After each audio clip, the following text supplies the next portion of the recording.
In a warm room where moonlight faintly shone through the window, a soft groan came from within the thick duvet. The girl with golden blonde hair smiled with amusement, thinking to herself, "So warm, I really like it. Are my friends still drinking?" When someone suddenly touched her face, a very drunk Liana annoyedly exclaimed, "You guys play among yourselves, I'm sleeping. I mean, I really appreciate that you didn't abandon me somewhere, but—" A deep, hoarse voice beside her asked, "Can you really sleep right now after doing that to me?"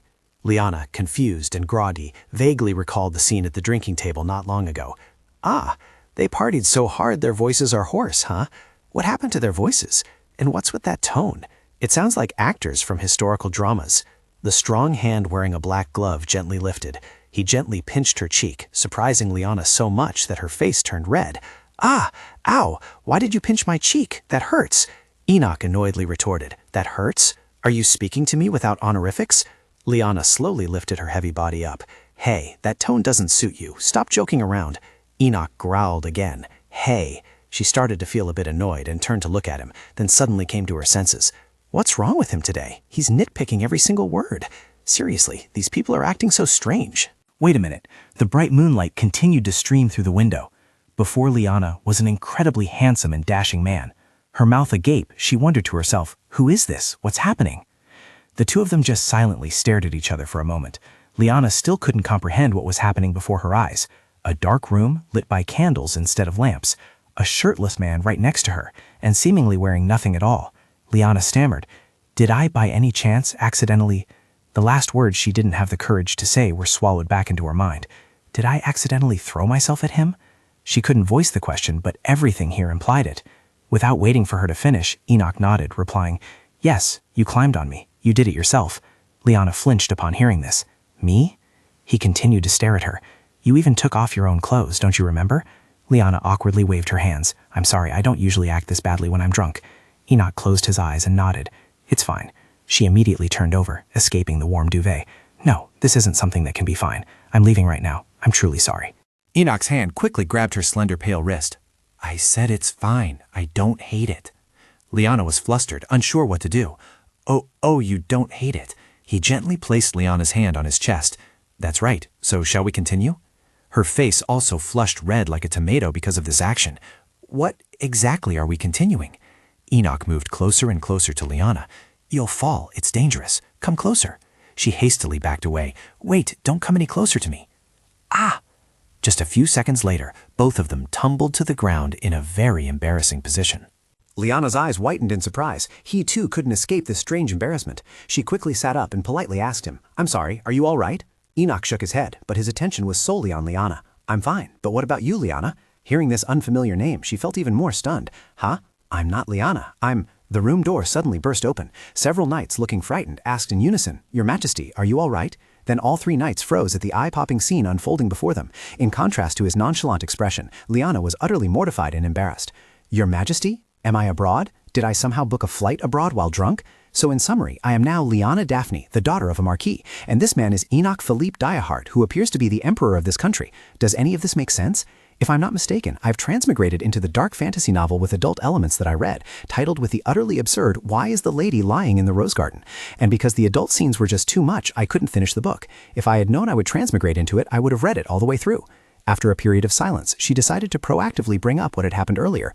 Enoch sighed and interrupted her. "This is the 5th time you've asked this. You burst into my room, then climbed onto my bed saying you were hot and undressed yourself." Although she was extremely embarrassed by his words, Liana had to pretend as if nothing was amiss. "I understand," Enoch added, "but there's no need to dwell on it too much." The bold images from the novel suddenly flashed through her mind. No need to care? Forget about it. I've already slept with the emperor. That's enough for me to be beheaded. He gently advised Liana. "You frequently get drunk, but I didn't expect it to affect your memory so much. Liana, I think you should stop drinking so much." She smiled awkwardly and replied, "I will try." Liana Daphne, with blonde hair and blue eyes, the cousin of the female lead, Alicia, looked exactly like her. Liana only appeared at the beginning of the story, before she died. She only played the role of a minor villain, obsessed with money and power, and she really loved drinking alcohol. It's quite certain that she spent all her time seducing the emperor to become empress. Seeing Liana cower like that, Enoch immediately called out, "Liana!" She was slightly startled and looked up. He suddenly leaned close to her face. "Just to avoid misunderstanding, hair is not for eating. If you're hungry, I'll have someone bring food up. You'll get sick if you eat hair." Liana hastily explained to him. I'm not hungry. I mean, yes, Your Majesty is right. I shouldn't eat hare. I won't do it again. A great deal of fear welled up in Liana's eyes. Wait, is he really that tyrant from the novel? He doesn't seem evil at all, and he seems okay with physical contact. Enoch in the novel was a tyrant famous for his obsessive cleanliness. He was the only character who didn't make physical contact with a female lead. Those who accidentally touched him would face a cruel fate. He was given the nickname, the Mad Tyrant. Once, he fired a servant just because they lightly touched him. Another time, he expelled someone for standing too close to him. And whenever the story grew ominous, he was depicted as an iron wall, weak, perhaps a tyrant, a character with all those labels. Wait, did I touch him too? So now I'll also be expelled or punished? And on my very first day as Leona? It's no wonder the original Leona died so early. Enoch crossed his arms and asked her, "Do you remember what you wished for earlier?" Leona, confused, asked back, "Huh? A wish?" Faced with her foolish question, Enoch could only sigh helplessly. "If you don't remember, you really need to see a doctor. How much did you drink to forget everything now? Didn't you say you wished to touch my body?" Leona was completely bewildered. "What, I said that?" He leaned his hands on the table and continued, "I also have a few things to verify, so come here and touch me more seriously." Naturally, she was terrified by this and flatly refused. "No, doesn't Your Majesty hate being touched by others?" A few thoughts suddenly arose. Only characters in erotic novels say things like that. Enoch slowly reached up to adjust his shirt buttons. "That's right, but strangely, if it's you, my body feels fine." I feel like you might be the one who can heal my body, Liana stammered, asking, "Heal you?" A shimmering aura seemed to emanate from around Enoch. "Go on, touch me again. Isn't that what you want?" These shameless words left Liana speechless. "Liana, what on earth did you do before I entered your body?" Wait a minute, those intense words, that powerful chest, he even wore gloves. Could this be the Emperor's true taste? You don't understand, Enoch. His tastes are too peculiar. That's why the author had to tone it down. Whatever his deal is, I need to get out of here immediately. Thinking this, she hastily searched for any excuse. "Is there something Your Majesty wishes to examine? But, Your Majesty, I don't feel well today. Could I do it another day?" "I feel I'm too stressed," Liana said. Enoch observed her for a moment before remarking, "Your facial muscles are twitching. You really don't seem well. Let's leave this for later. Go rest. Oh, should I call a doctor to treat your alcoholism?" Liana shook her head in refusal as she stood up, preparing to leave. No, I'll do it myself. Then, if you'll excuse me, I'll take my leave," he asked with concern. "Are you all right going alone?" She gently turned her head and replied, "Of course, I'm not a child. If you'll excuse me, I'll head downstairs." With that, Liana was eager to flee. "As soon as I'm out of here, I need to find a smuggler's ship or something. Who knows when this tyrant will lose his temper?" But just as she reached the door, her body froze. Enoch keenly noticed. "Is something wrong?" Liana tilted her head, looking embarrassed, and asked, "Do you know where I live?" From Liana's bedroom, her voice emerged with great difficulty. "Ugh, I'm so tired. Water. Someone give me some water." The maid quickly approached with a glass of water in hand. "Yes, here is your water." Liana took it and drank it all in one gulp, suddenly realizing this was fundamentally not normal water. "Thank you." "What is this?" The puzzled maid glanced at Liana. "It's what ordinary people drink. Is there a problem?" Liana's face turned pale. "No. Who drinks alcohol right after opening their eyes?" The maid honestly replied, "People do, Lady Liana." It was then that Liana suddenly realized, "Oh, right. I've become Liana." She let out a long, weary sigh. "Well, I guess he made sure I got home safely. I'm very grateful that the Emperor helped me get home safely yesterday." But during yesterday's conversation, when Liana asked that foolish question, even Enoch found it hard to believe. "You even forgot where you live? That's quite serious." Recalling every detail, Liana couldn't help but shiver. "I might feel grateful to him, but I still want to stay away from perverts. Yes, I really shouldn't get involved with him again. But I feel like he said something before I left." At the same time, a sound from outside the door caught the maid's attention. Who would come at this hour? Liana didn't know who it was either. What the hell? Someone's already here? The maid nodded slightly and headed towards the door. "Yes, but I haven't received any news of visitors. I'll go check." Meanwhile, Liana was painfully clutching her head. It felt like she had forgotten something incredibly important. I'm sure that just before she stepped into the carriage, those memories began flooding into Liana's mind. "I will visit you tomorrow." She thought she heard a voice whisper in her ear, "If we meet again, make sure you touch me." As soon as she collected herself, she immediately jumped out of bed and ran to stop the maid. No, don't open the door. The maid asked in surprise, Is something wrong? But it was too late. Enoch's deep voice echoed from inside. Liana, I'm here. Didn't we agree to finish the conversation we couldn't complete in the bedroom yesterday? No matter how much I think about it, the way you touched me was truly unique.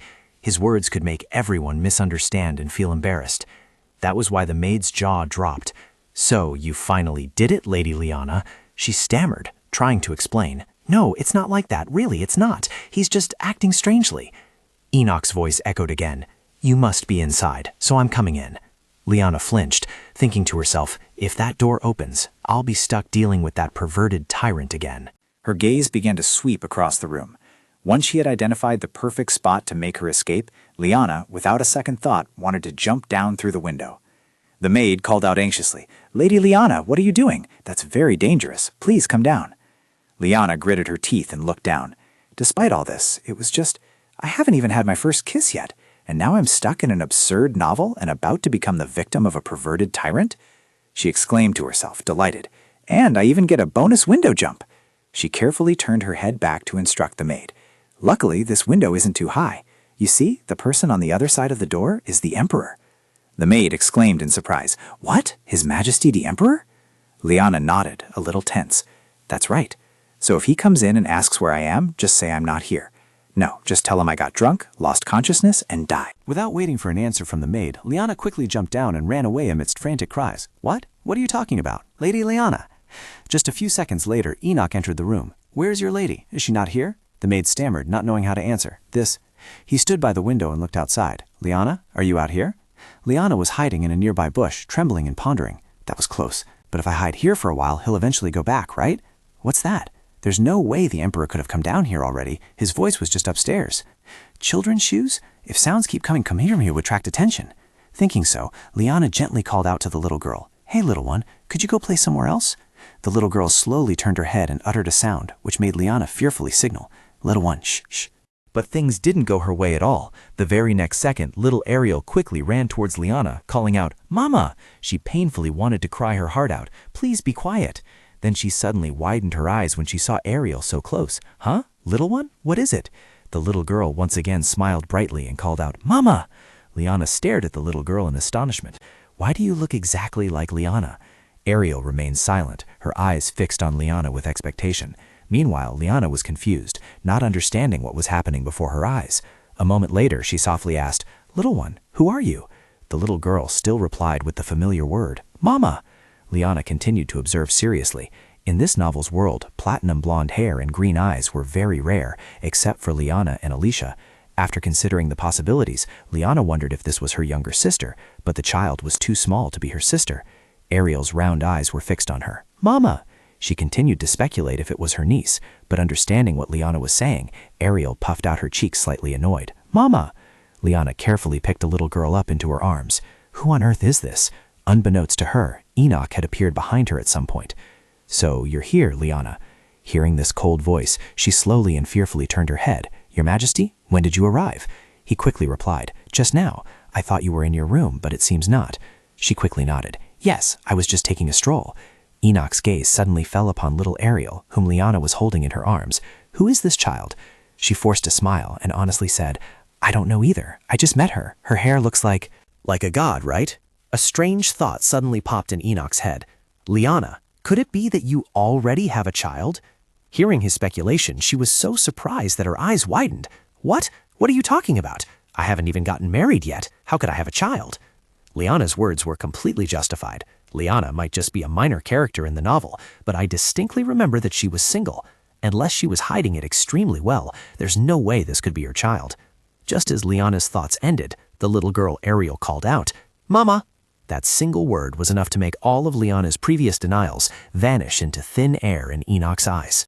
But then the little girl turned to look at him again, and what was even more remarkable was that Ariel reached out, wanting Enoch to pick her up. Papa! Papa!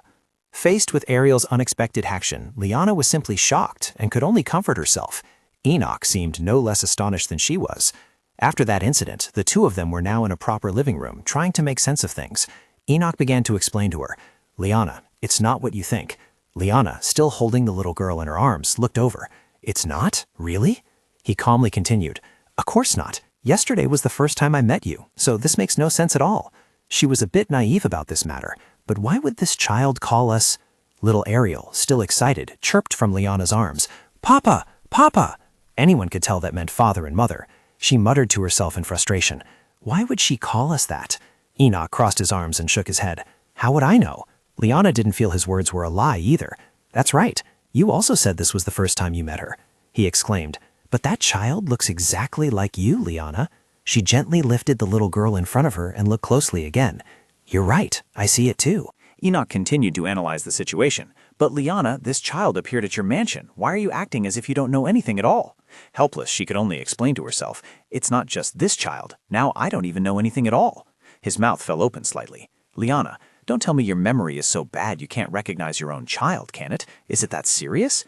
Liana found it absurd upon hearing this. What?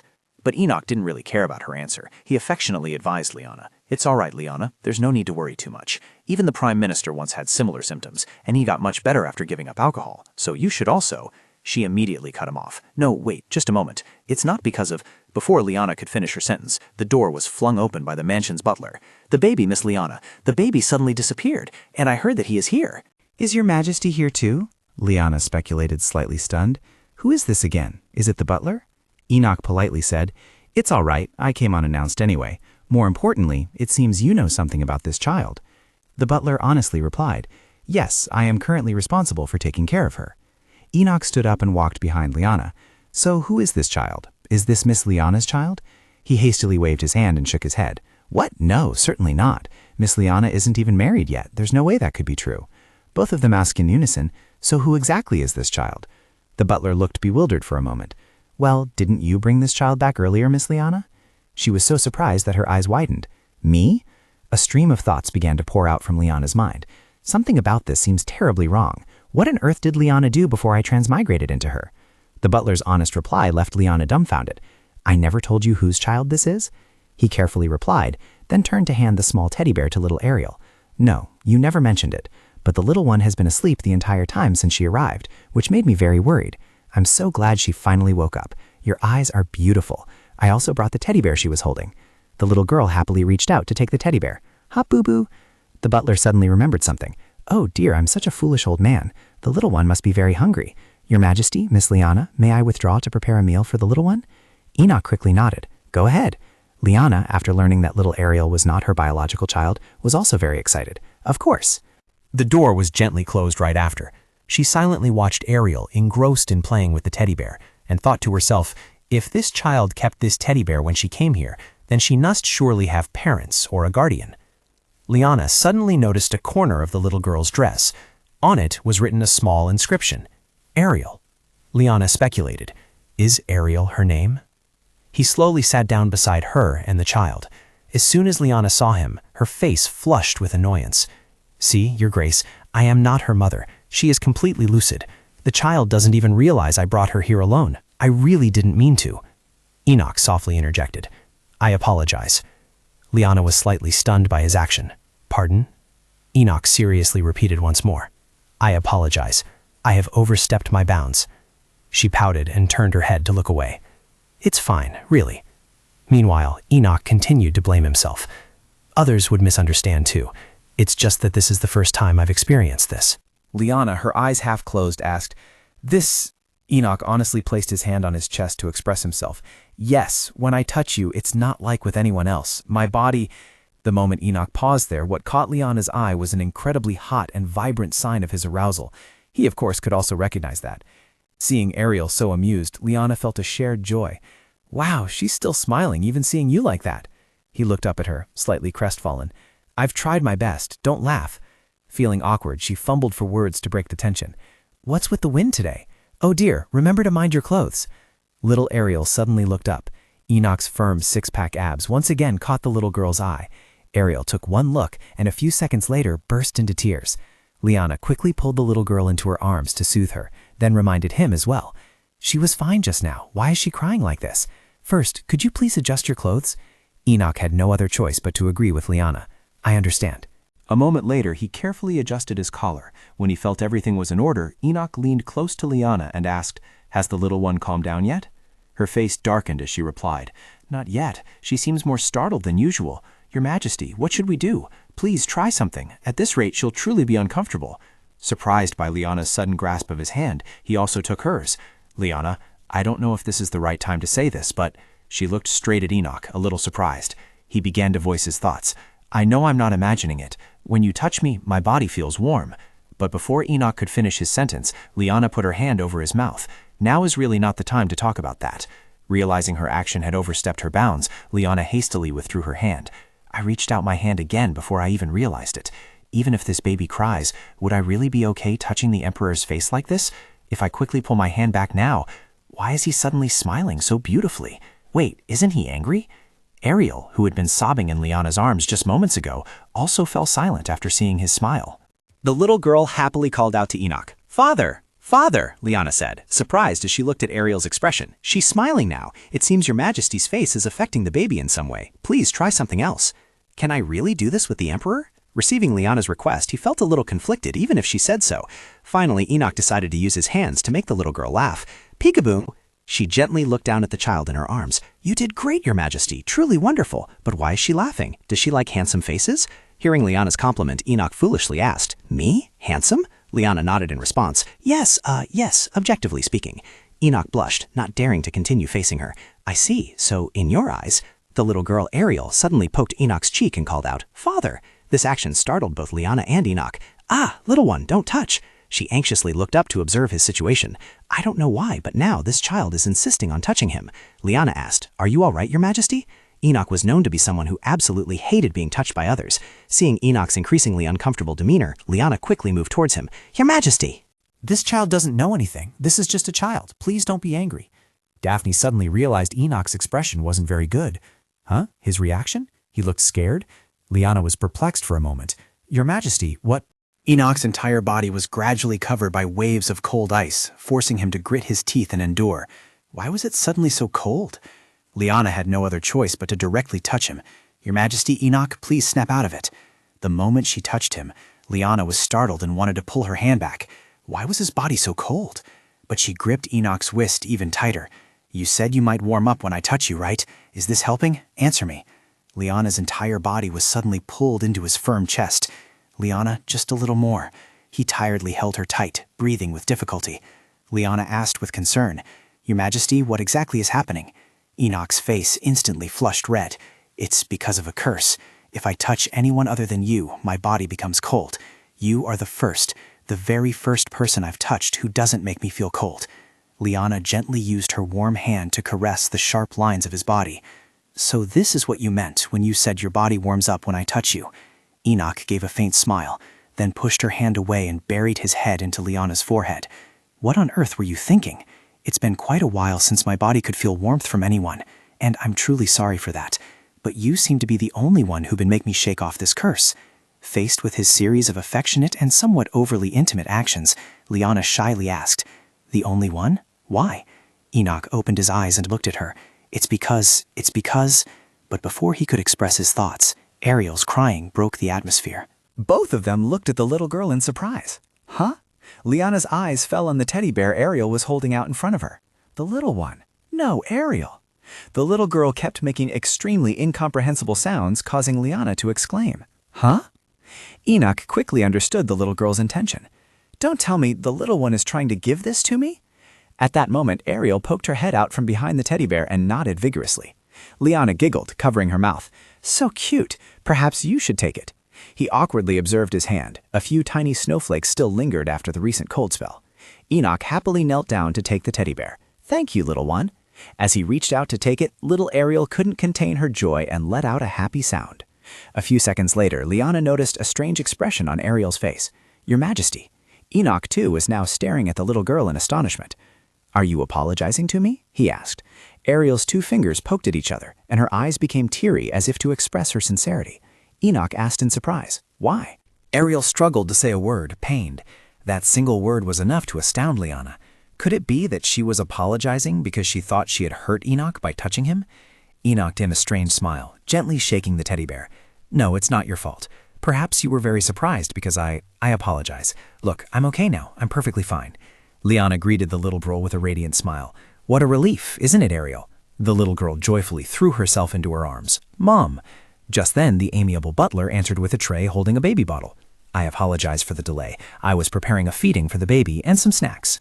Liana and Enoch both suddenly widened their eyes. Oh, as if realizing something wasn't quite right. He hastily said goodbye and left.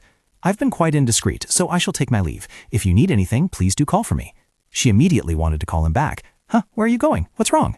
The butler smiled and gave a thumbs up. I won't disturb you, Lady Liana, and disappeared behind the door in an instant.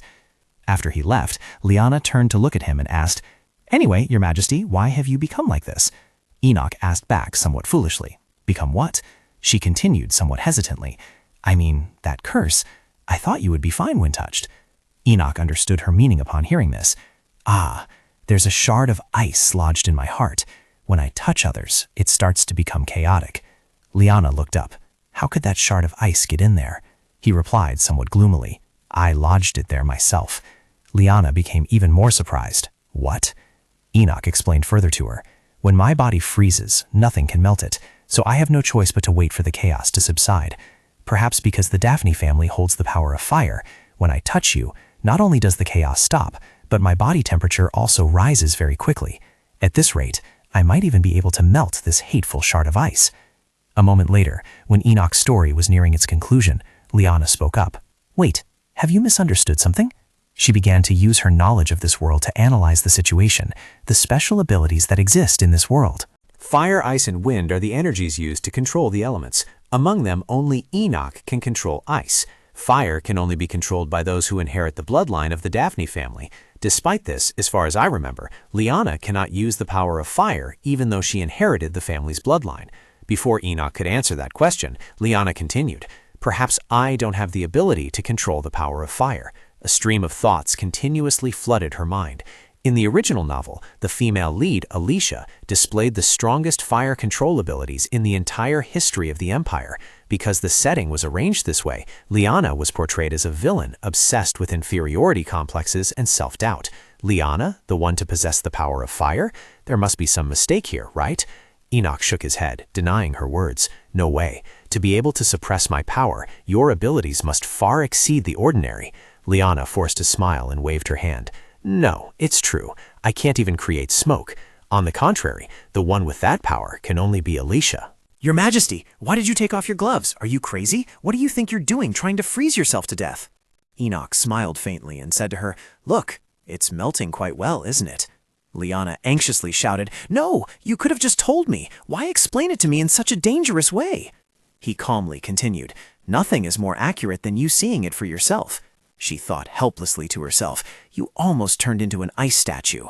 After putting on his gloves, Enoch took her wrist again. Liana, it seems I've found the cure for this hateful curse. Soon after, night gradually fell. Liana gently patted little Ariel. All right, time to sleep. She happily flashed a radiant smile, and the blue stone in Liana's necklace suddenly lit up. She gently touched it. This necklace, I received it when he gave it to me, but me? A cure? Does that even make sense? The scene from back then suddenly reappeared in her mind. It seems I've found the cure for this hateful curse.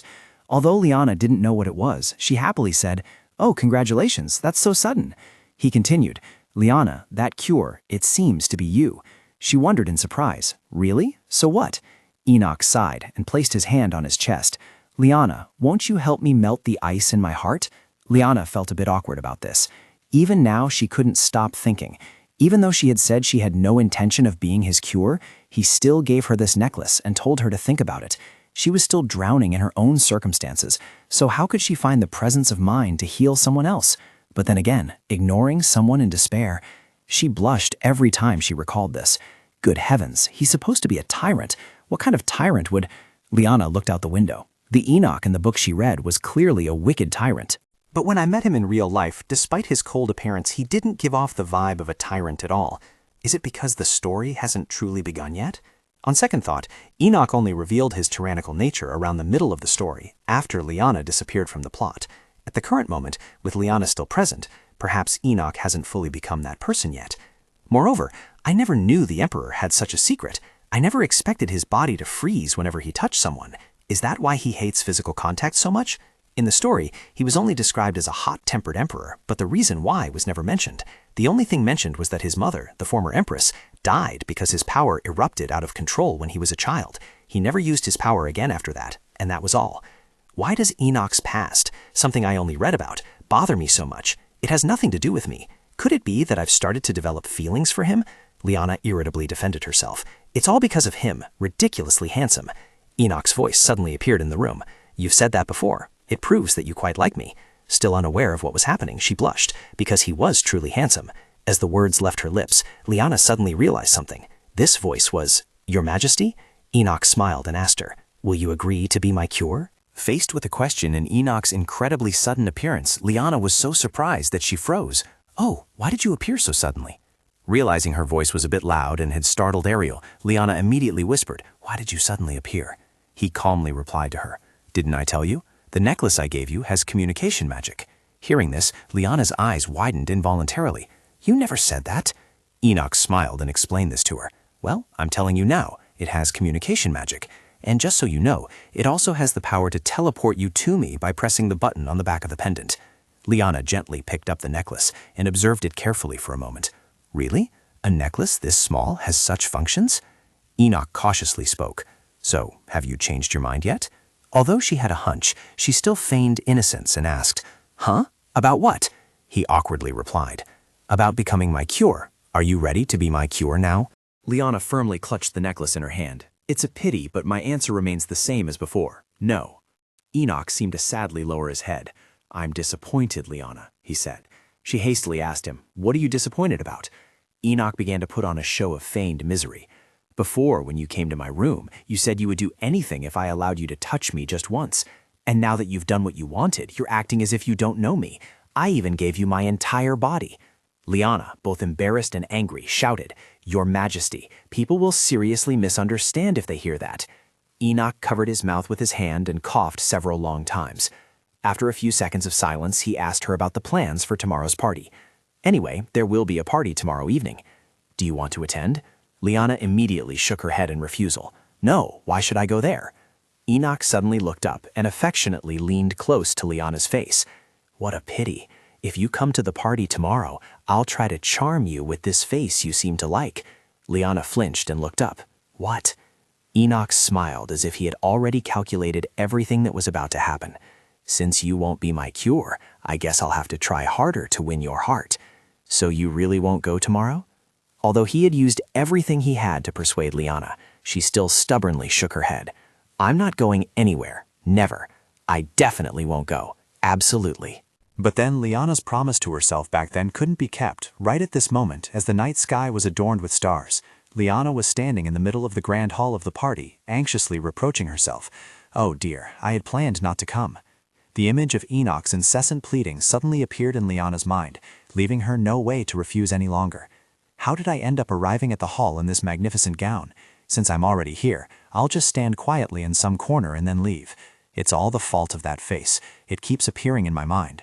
Standing here like this is making me feel so awkward. My throat feels a little parched. I'll just moisten it slightly. Enoch had sternly told me not to drink, but another noble lady deliberately brushed past Liana. Don't you see? Heavens, the Duke is still as handsome as ever. Due to the earlier bump, Liana's glove had wine spilled on it by her. Oh, my glove is wet now. That young lady turned to look at her, fanning herself with a small fan in her hand, as she haughtily exclaimed, Oh dear, Martinez, you're here? You should at least let everyone know of your presence. You're unusually quiet, so I didn't even realize you were here, the young lady said, her words cutting. Liana was angry, but only dared to think it to herself. She made my glove wet and didn't even apologize. That young lady then leaned close to her companion and whispered, Just think about it. Hasn't she almost become a noble lady? And yet she's here today, but no one is greeting her. I bet she's only here to try and curry favor with His Majesty, right? Even the Duke of Harrington, her uncle, doesn't care about her anymore. Liana glared at the two of them but still didn't utter a single word. She knew they could hear her. Duke Harrington, the father of Alicia, the protagonist of this novel, had pushed Liana's father out of the line of succession and seized the duchy as soon as his daughter awakened her fire abilities. He was an extremely greedy man. Even after becoming a duke, he continued to advance by exploiting his daughter. In a world where only a few could wield power and were respected, her ability, strengthened by the power of fire, occasionally held more influence than even the emperor's power. Of course, Enoch, being of royal lineage, also possessed an ability, but ever since rumors spread that he had awakened and no one had ever seen him use his power, the outcome was clear. Furthermore, with Enoch being sent to the front lines, Alicia was appointed as the future empress, which further strengthened the Duke's power. Well, it had nothing to do with her. After a long moment of absent-minded contemplation, Liana realized that the noble lady was still standing there. The lady politely offered her a glass of wine. "Oh, you're still here?" Liana asked. "Would you like a drink?" The lady sighed and continued disdainfully. "I heard from my father that His Majesty will soon choose a consort to marry. You probably don't care, do you?" Liana completely ignored the lady and drank 2 glasses of wine. If she's not drinking, then I will, she thought. At her actions, the 2 ladies were so annoyed that their mouths hung open. The young lady with blue hair spoke up indignantly. "You don't actually think that, do you? That position already belongs to Lady Alicia. Stop getting in Lady Alicia's way." Liana slowly placed her wine glass on the table and began to confront them. "Have I ever gotten in Alicia's way?" She eagerly stepped forward a few paces, towards Liana. "Of course you have. She always cares about you because you're her older sister." Liana cut her off bluntly.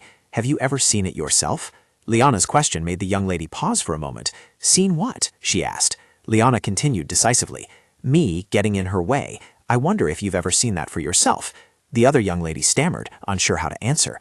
"No, but—" Liana gently swirled the wine in her glass while looking at her with a scrutinizing gaze. Gosh, I was even going to ask how much trouble Liana had caused in that novel. It turns out this aspect of her character is consistent, both in fiction and reality. When she noticed Enoch's sharp gaze from the middle of the crowd directed towards her, Liana felt apprehensive about the numerous empty wine glasses she had consumed, now behind her. Is he looking this way? What does that expression mean?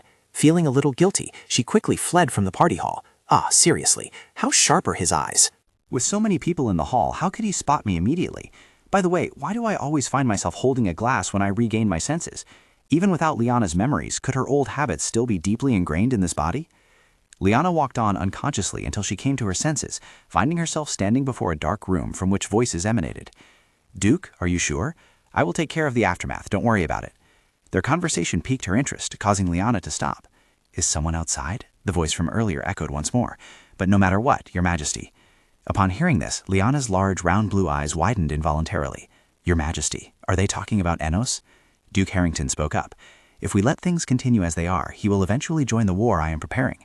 Keep His Majesty out of the way until I can change the situation." The man beside him asked with a hint of fear, "But Duke, is this feasible? You said all I need to do is touch him?" Duke Harrington smirked triumphantly, a sinister grin spreading across his face. "Who knows? Things will only become clear when we try." I am certain the Emperor has a weakness when it comes to physical contact, though I don't know exactly what it is. The other man offered a guess. Could it be related to the late Empress's death? He nodded, having thought the same thing. It's very possible. Perhaps His Majesty believes his touch was responsible for his mother's demise, and that's why he has that issue. In any case, noticing Duke Harrington's expression change at this point, the other man asked, "Is something wrong, Duke?" He reassured himself, then turned his head to reply, "No, nothing. You should go now. In any case, make sure he is occupied during the allotted time." The man quickly acknowledged the order. "Yes, Your Grace." Duke Harrington's cold gaze swept towards Liana, who was hiding, as he said to the man, "And if possible, find out the weakness the Emperor has so carefully concealed." Liana hid behind a white sheet, trembling uncontrollably with fear. "I need to run, but why can't I move?"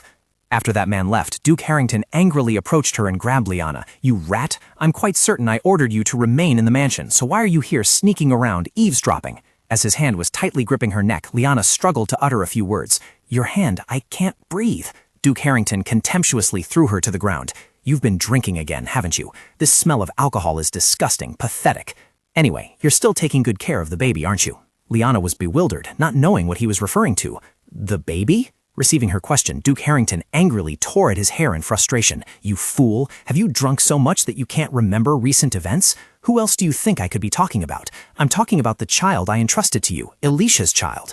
Hearing these words, Liana was astonished, unable to believe her ears. Alicia's child? In the novel, there was no information about Alicia having children, and if he was talking about a child he had recently been caring for, Ariel. Don't tell me Ariel is Alicia's daughter.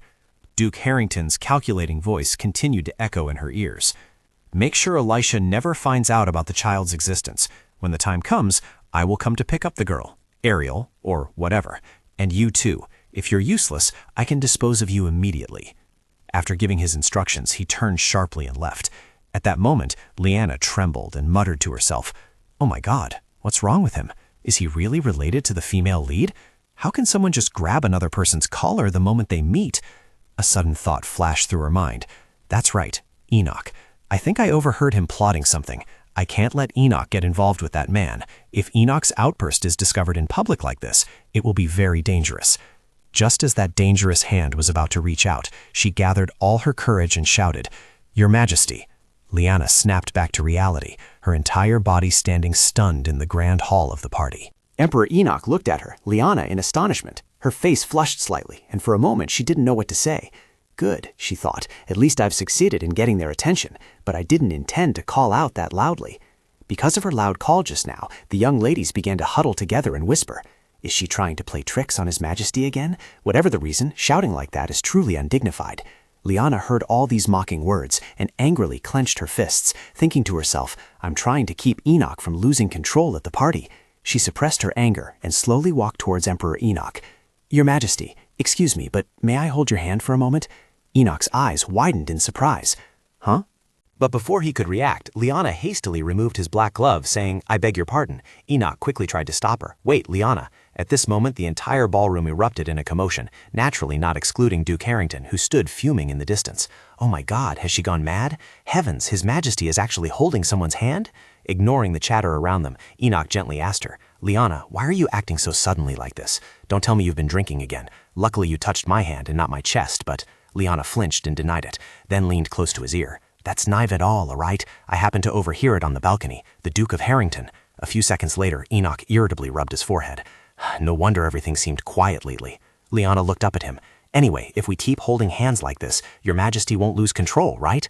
Enoch nodded in agreement. That's right. She gathered all her courage and firmly said, Then Your Majesty should hold on tight to me and just hide behind me. Enoch uttered in confusion. Huh? Liana calmly explained. What if someone else besides him tries to harm Your Majesty? He pointed to his own face. So you're telling me to stand behind you? Liana obediently replied, and then hastily urged, Yes, there's no time for hesitation, Your Majesty. I will ensure that no one can lay a hand on Your Majesty. From now on, I will be Your Majesty's protector. Enoch no longer looked surprised. Instead, a radiant smile spread across his face. Liana, but can I truly be protected by you? She admonished him, her voice a little stern. Oh, really? What would happen if Your Majesty went to the battlefield like this? Enoch turned to look at her. I can't go. She immediately shook her head. Of course not. What if you lose control on the battlefield? It would be a disaster. Enoch's face flushed slightly. But Duke Harrington's voice shattered the joy in his heart. Your Majesty, please allow me to greet you once more. I am the Duke of Harrington. It is an honor for me to be able to attend the party today. But may I ask a question? Why are you with the Marquise's daughter? Faced with his intimidating presence, Liana felt a little scared, and Enoch subtly noticed it. He gently patted her shoulder. Liana, I'll talk to the Duke alone. You go and enjoy the party for a bit. Liana was reluctant to leave at such a critical moment. What? Enoch quickly leaned close to her ear and whispered sweet nothings. I'll be back soon, so you can continue to protect me. Witnessing this affectionate and tender scene firsthand, he glared angrily. What's wrong with those two? A little while later, outside the bustling party, Liana sat quietly by the fountain alone, enjoying her own glass of wine. She tiredly thought to herself, I said I would protect him, yet I trembled in front of the Duke. He must have heard everything. Why does my body never obey me when I stand before the Duke? But Your Majesty will talk to him properly, right? Just as that thought ended, she saw his figure in the distance. Your Majesty. Enoch noticed her too. Ah, Liana, there you are. It's very cold out here. Why are you outside? She awkwardly replied, I didn't really want to be inside. Liana forced a smile, trying to hide the truth. There was no way she'd say she was overwhelmed by the attention after resolving that issue. She gently stroked her arm. Anyway, how did the conversation go? Enoch took off his cloak. Duke Harrington will participate in the Hazen War. Liana exclaimed, Ah, that's fortunate. He draped his thick fur cloak over her shoulders and continued. That's true, but he doesn't seem like he'd care if I lost control, and I don't expect you to protect me like this. Liana ran her hand over the cloak. Wait, I didn't mean to act like I didn't care. It's so warm. Enoch asked gloomily. Didn't you say you would be my cure? Liana was speechless, unable to deny it. Well, yes, that's true, but he glanced at her flushed face. And how much did you drink this time? Liana used her fingers to estimate the amount. Not much, just a sip. 1 glass? Enoch remained silent. Seeing his expression, she continued to defend herself. 2, or maybe 3. Enoch was helpless with this young woman. Liana, don't tell me you've forgotten what the doctor said about drinking alcohol. Liana shook her head vigorously in denial. No way, I didn't forget. I just tasted it. Finally, he instructed. You go to the carriage first. I'll be right out. I need to take care of a few things at the banquet first. She quickly waved her hand in refusal. Oh, no need, Your Majesty. I can go by myself. Enoch looked at her condition, sighed in exasperation, and stood up abruptly. Exactly how are you going to go by yourself in that state? Drunken Liana tried to utter a few words. You see, I really can walk. I just need to. Without waiting for her agreement, he immediately ordered, I will send a knight to escort you to the carriage. Completely oblivious, she agreed just like that. Yes, that's fine. Now I'll just relax. The wine has really hit me. No, I'm walking perfectly straight. So why is the road so winding? How strange. I don't... Liana's entire body, heavy with wine, immediately collapsed to the ground. The knight escorting her cried out in alarm, Milady, are you all right? Despite feeling quite a bit of pain, Liana kept shaking her head. Yes, I think I'm fine. She was silently crying inside. Besides being mortified, she was still grateful for it. She thought she was a little more sober now. A few seconds later, Liana awkwardly said to the knight, Could you wait for me over in that corner for a moment? I think I need to adjust my dress a bit. He obediently complied. Yes, I understand. After he left, Liana uncomfortably sat down in a secluded corner. Ah, it's all scratched up, she muttered. Alcohol truly is my enemy, a real enemy.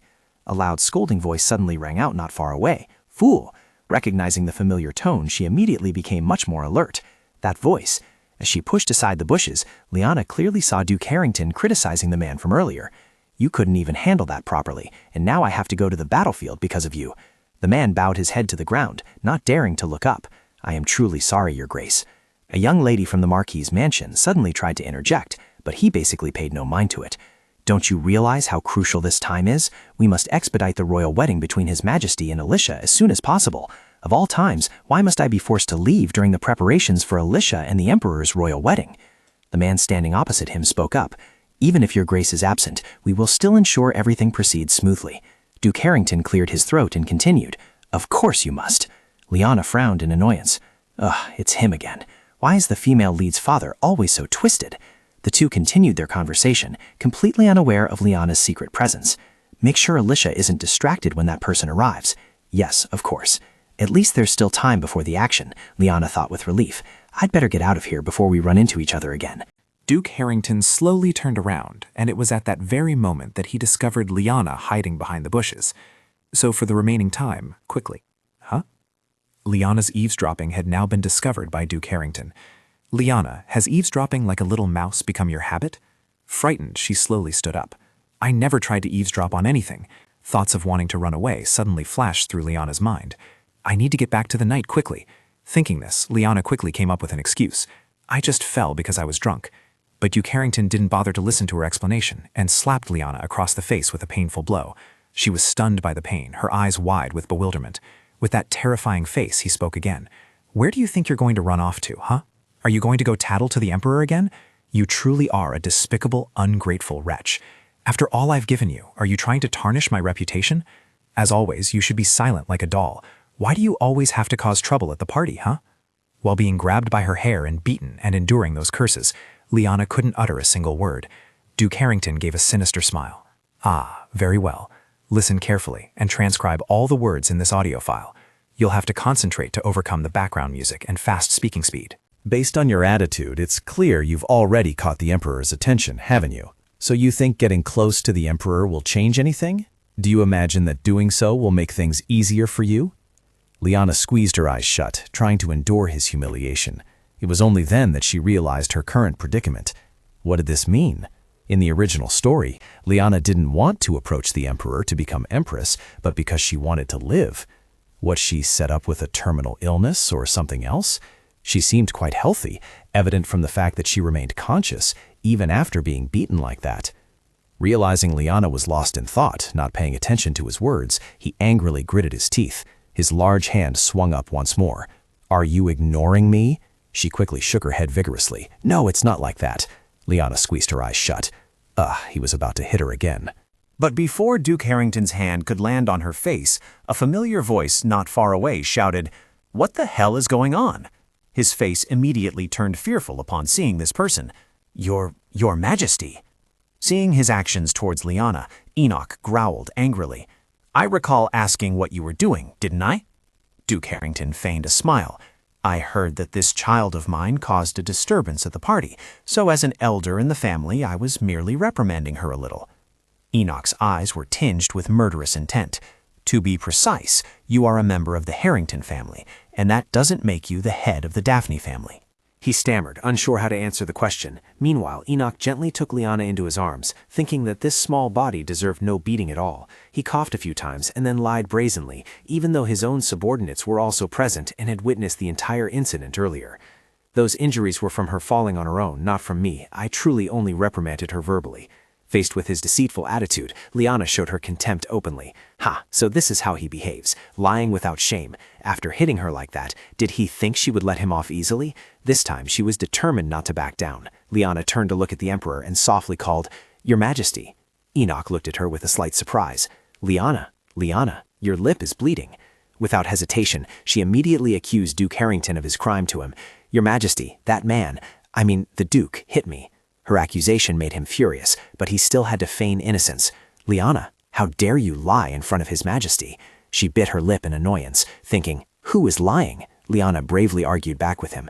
"Lying? You unilaterally hit me, Your Grace. You hit me so hard I felt my teeth loosen." Enoch slowly stepped forward. "Duke Harrington, you always speak of how much you cherish your granddaughter, but it seems your way of showing it is rather twisted, isn't it?" He still relentlessly tried to clear his name. "That's not it, Your Majesty. Please allow me to explain." But he didn't bother to listen to him and interrupted. "Furthermore, I am certain that under the guise of protecting the Martinez, you've taken not just the Daphne family's assets, but now you want the head of the family's decision-making power as well?" Hearing this, Liana subtly glanced over, astonished. What? If the Duke controls everything, does that mean Liana has nothing at all?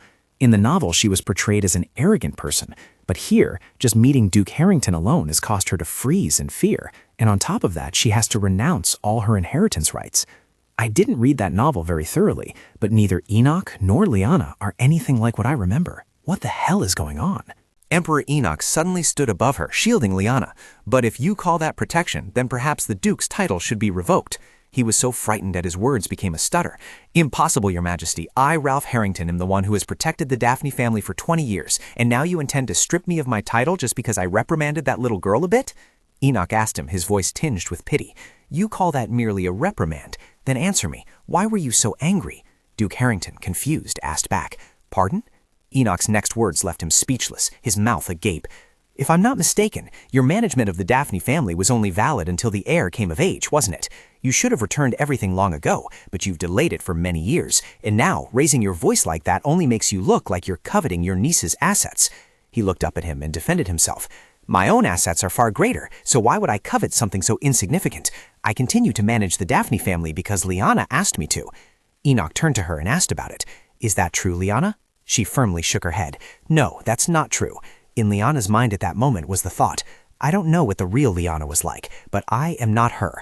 Receiving her answer, Enoch immediately gave his command. "The Marchianus no longer requires the Duke's protection. Therefore, from this moment forward, all authority of the Daphne family shall be transferred back to the heir, the Marchianus." Duke Harrington was unwilling to accept this. "Your Majesty," he spoke again as if he had just remembered something. Now that I think about it, we should also address the issue of violence today, shouldn't we? Liana, is there any specific punishment you wish to impose on the Duke?" She was slightly surprised. "Me, Your Majesty? Do I really have the right to decide this?" Then she quickly thought about what to do with him. "Wait a moment." She recalled Duke Harrington's words to his subordinate from the bushes. "There's at least still time before we act." What a relief, Liana thought. The Duke had indeed said there was time before he would act. She then made her request, not forgetting the other man either. "So, Your Majesty, the Duke and the one behind him, send them to the battlefield. Today, immediately." As the small cotton swab gently touched her wound, Liana winced, letting out a soft cry. "Ouch, that really hurts. Please be a little gentler, Your Majesty." Enoch looked up at her and replied, "Don't exaggerate." "But is that punishment truly enough for the Duke?" Liana nodded, considering that sending Duke Harrington to the battlefield earlier than expected was not exactly lenient. "Yes, that's enough. But is it really all right to just send the Duke to the battlefield like that, Your Majesty? Shouldn't there be a proper procedure?" He began to explain in detail to Liana. "Well, there is a procedure, but I'm not the type of person who follows it. It would certainly be a headache if the Duke died on the battlefield, but I suppose it doesn't really matter much." Seeing his indifferent demeanor, Liana couldn't suppress her surprise. "What?" Enoch quietly shifted his gaze elsewhere. "Anyway, you don't need to worry about that." She thought, stunned. "No way. How can he be so calm after saying something so alarming?" Both fell silent for a moment. Enoch continued to bandage her wound like a real doctor. Noticing something amiss with Enoch's expression, Liana spoke up. "Your Majesty, is there something you wish to say?" He suddenly stopped bandaging the wound and looked up, speaking honestly. "I had no intention of eavesdropping, but the Duke said that being near me is the only thing that makes you feel at ease. May I ask what that means?" Liana was slightly startled by his question. That. She quietly realized what was happening, so he was troubled by it. Enoch then asked her worriedly, "Is this not the first time he has treated you poorly?" She crossed her arms and shook her head helplessly. "Honestly, I'm not sure either," he exclaimed in surprise. "What?" Liana recalled the moments she faced Duke Harrington as she continued. "Every time I see the Duke, my body suddenly stiffens, and I can't even speak normally. Based on that, it seems my relationship with the Duke isn't very good. But as you know, Your Majesty, my memory has quite a few gaps, so I'm afraid I can't give you a clear answer. Of course, please don't misunderstand. My inability to remember has nothing to do with alcohol." Enoch could only sigh helplessly. "If you need me, I will come to your side, all right?"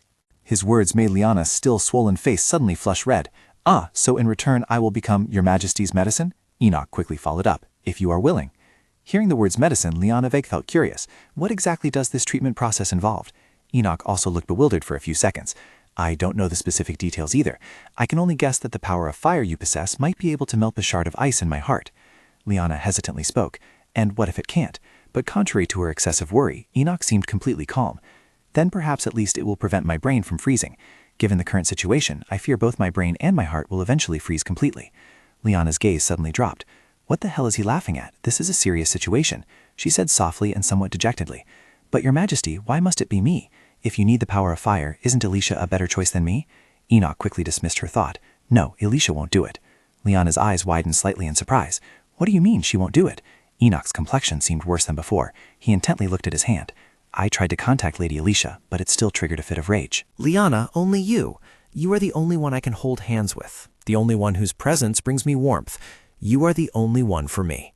Faced with his sorrowful eyes and handsing face, Liana couldn't refuse. "I understand. I will do it." Upon receiving her agreement, the first expression to appear on Enoch's face was surprise. "Really?" Liana smiled and nodded. "Yes, whether it's making medicine or anything else, I will try. I don't know if I can be of any help, but—" Before she could finish her sentence, a radiant and excited smile appeared on his lips. "Thank you, Liana." She smiled politely in return. "It's nothing." Enoch's large hand gently rose in the air. "Liana, feel free to take advantage of me whenever you need, in any case." Hearing this, Liana quickly waved her hands. "No, how could I dare to take advantage of Your Majesty? And it's not like I'm doing this because I expect anything in return." Enoch was puzzled by her answer. "Then why did you suddenly decide to do it?" Liana tilted her head and smiled. Amidst the darkness that enveloped the small room, her smile was a ray of sunshine illuminating Enoch's cold, icy heart. "There's no particular reason. I said I wouldn't think about it anymore, but it kept weighing heavily on my mind. Or perhaps it's the alcohol, and my true feelings have come out. Oh, right. Thinking about it, I now know whose child Ariel is." She slowly raised a hand to cover her mouth, letting out a long yawn. "Is it because I've rested? Or is the alcohol starting to take effect again? Why am I so sleepy?" She continued to tell him, "It seems Ariel is Lady Alicia's daughter, but Alicia doesn't seem to know about the child's existence, so I don't know if I should tell her." Enoch subtly raised a hand to cover her eyes. "I understand what you're saying. So if you're sleepy, then go rest. I can hear the rest tomorrow." Liana still tried to use her last bit of consciousness to speak. "I still have something to say." But then she quietly drifted off into a deep sleep, along with her thoughts. 5 minutes, just 5 minutes of sleep, and then I should ask what my role as a remedy will be from now on. I also need to decide what to do with Ariel, and I still have to thank him for saving me earlier. Seeing her silent and saying nothing more, Enoch softly called, "Liana?" But there was no reply from her. He stood up straight. "She's asleep. What the hell am I doing? Even if Liana is the only one who can melt the ice in my heart, I don't even understand why I'm going this far, losing my composure over someone I, as a duke, normally wouldn't even pay attention to. But if she's asleep, then I should move her somewhere a bit more comfortable." As he personally lifted Liana into his arms, Enoch was astonished to realize how light she was. He started walking towards the soft, large bed. How could he bring himself to hit someone so weak? Her cheeks and lips were torn, and her capillaries had burst. I should have someone get her an ice pack before her face swells up any further. I should leave quietly before she wakes up, shouldn't I? But before he could leave the room, he suddenly saw a small, very familiar figure approaching him, Ariel. The little girl clenched her hands, swinging them up and down, ordering him, "Father, lie down." Enoch was slightly startled looking at the little girl, thinking, I'm sure the child didn't speak this clearly a few days before I met her. Ariel continued to repeat, "Lie down." He forced a smile and spoke to the little girl. Do you want to play? I'm sorry, but I have to leave now. It's time for you to go to sleep." But in the end, the situation before us was Enoch sleeping on a bed with Liana and Ariel. Looking no different from a happy family of 3, he broke out in a cold sweat, thinking, what kind of situation is this? I'm delayed because of Ariel, but there's no way I can sleep now. Liana suddenly let out a few sounds and then hugged his firm body tightly. She continuously rubbed against Enoch, making it impossible for him to remain calm. Is that my heartbeat? My mind was already in turmoil, yet this damned heart, which never wavered, suddenly became so chaotic?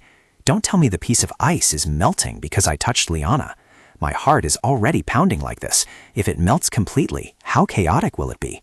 It will be very troublesome if it becomes even more chaotic than this. If that's the case, perhaps not entirely, but only to a moderate extent. After a while of lying on the bed with Liana and Ariel, Enoch's eyes became dark and sunken from lack of sleep, unable to sleep. He slowly turned his affectionate gaze towards little Liana, who was nestled in his arms. I've never slept with anyone before, he thought. Her cheeks look more swollen than before. If I get up now, Liana will wake up, but I can't call a servant either. The bell cord is far away, and I need to ice the swelling before it gets worse. But how do I get ice? Wait, if it's ice, I can ease my power, right? At the age of 7, I lost my mother because of this power, and ever since I've been too afraid to use this ice power again. And now, after many years, I'm using this power to reduce the swelling on this little face. The elders would be shocked if they knew. You won't become cold like Mother, will you? When the hand imbued with the power of ice and snow touched her face, Liana dreamily clutched Enoch's hand and exclaimed, "It feels so good." He slowly leaned closer to her face and asked, "Does it feel cool?" But Liana was fast asleep, no longer awake enough to answer him. A wonderfully warm and gentle smile suddenly appeared on the lips of Enoch, an emperor who was inherently very cold towards everyone around him. Enoch lay back down beside her, his cool hand still pressed against Liana's cheek to reduce the swelling. "Liana, smiling suits you best." "Wait, did I just smile?" He cleared his throat slightly to regain his usual composure. "If anyone saw this, they'd think I'd gone mad." Anyway, it's bedtime, and so Enoch began to sink deep into blissful sleep. Not long after, the sky shone warm rays of sunlight into their small room where Ariel was sleeping with Liana and him. At that moment, Liana was startled awake. She lay still on the bed and thought, this refreshing feeling is too much for just a 5-minute nap. It's still dark, so it's probably still nighttime. I guess I'll sleep a bit more. Just as Liana was about to continue her sleep, she suddenly realized someone else was lying next to her. Why is this pillow so hard? I wasn't thinking anything, I swear. Your Majesty, don't tell me I threw myself at you again. Recalling past incidents and facing her flustered yet somewhat adorable appearance, Enoch calmly shook his head. You didn't do anything. We just slept, peacefully. Hearing his words, Liana's eyes widened in disbelief. Really? I didn't, touch your Majesty in a strange way like last time, did I? He continued to answer her. No, you didn't. Liana exclaimed joyfully. Oh, thank heavens! I thought I got drunk again and caused some trouble. Enoch suddenly remembered something. How's your face? Upon hearing this question, Liana's first action was to take out a mirror to check. Oh, right, my cheek must be really swollen. Huh? It's not swollen.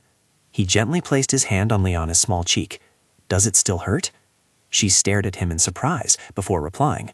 No, I'm fine now. Enoch gently caressed her face, relieved. Liana spoke up to thank him. Your Majesty, thank you for helping me yesterday. I no longer had the presence of mind to thank your Majesty at that very moment. Upon receiving her apology, Enoch's demeanor visibly improved, and he carefully reminded her, by the way, your lips seem to be purple. Remember to check them thoroughly. Liana happily nodded, Yes, your Majesty. At this moment, the soft whimpering of the child in the room also rang out as she woke up. Mom, Dad. Liana was a little surprised by the child's appearance. Oh, Ariel is sleeping here too? I thought the butler had taken her back to her room. Although she had just woken up, Ariel quickly stood up and ran with small, tottering steps towards the two of them. Mom, Dad, kiss. Liana awkwardly took the child into her arms, truly glad the child was happy, but perhaps I needed to teach her to stop calling me Mom. Huh? Seeing her eyes involuntarily widen, Enoch was also surprised, not understanding what was happening. What's wrong, Liana? She carefully examined Ariel's face, then remarked, "It's just, doesn't she look bigger than last night?" He also looked a bit, then nodded in agreement. "She does look a bit bigger. By the way, now she can speak a little, so why does she still call you Mama?" Although Liana didn't know the reason, she still guessed. I think it's because my name is quite difficult to pronounce, for example, so she just calls me that." Enoch thought it was still too difficult for the little one to pronounce. He cast a suspicious and judgmental gaze towards Ariel. "Really?" Liana began to demonstrate it to him. "Yes, Your Grace, watch this. Come on, Ariel, repeat after me." The bewildered little girl widened her round green eyes. "Ah?"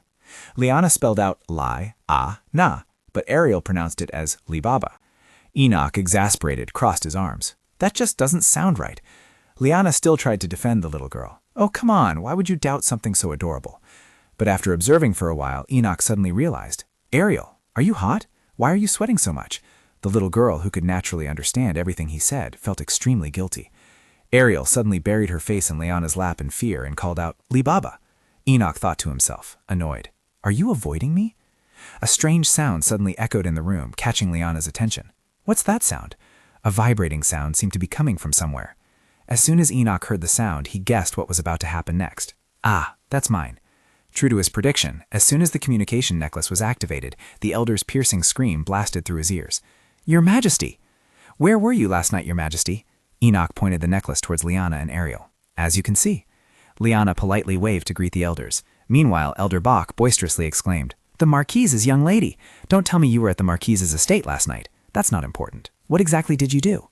Enoch bluntly ignored those troublesome questions and turned to ask Liana, "Oh, that's right, Liana. Are you hungry? You barely ate anything last night because your mouth was hurting." She awkwardly replied, then pointed towards the pendant to remind him, "I'm fine, but shouldn't you be dealing with other matters first?" Just then, Elder Black, who had interjected from out of nowhere, joined the conversation. "Your Majesty, did you truly punish Duke Harrington?" Enoch let out a sigh, then explained to the two elders, Don't call it a punishment. I merely took a few things and sent him away." Elder Black was also left speechless by him. "What? You always said you'd ignore the Duke's actions, so why now?" He eventually sighed in resignation and ordered the two of them. Right now, please return to the palace, Your Majesty, and you too, Lady Marquise." A moment later, ever since receiving the Dark Elder's summons to return to the palace, Liana couldn't help but impatiently call out into the dressing room, "Your Majesty, are you done changing?" She wearily lowered her gaze, thinking to herself, just before leaving, Ariel had spilled milk on him. Realizing it a little late wasn't a big deal, was it? Seeing that he didn't answer her previous question, Liana gently continued, "Just think, Your Majesty, you're in trouble because of me, aren't you?" Enoch, on the opposite side, separated by a screen, immediately denied it. "No, I acted on my own, so it's not your fault. It's not even a big deal." Although he said that, Liana's guilt didn't subside. But little Ariel suddenly called out from her feet, "Mommy, Daddy."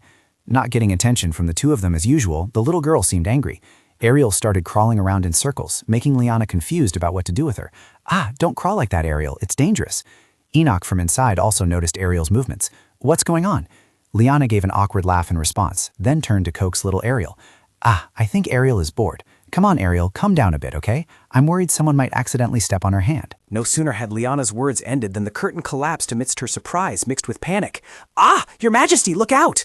A few seconds later, Liana's bright golden hair fluttering in the air was caught by Enoch, who then pulled her into his embrace. After the incident, she slowly opened her eyes.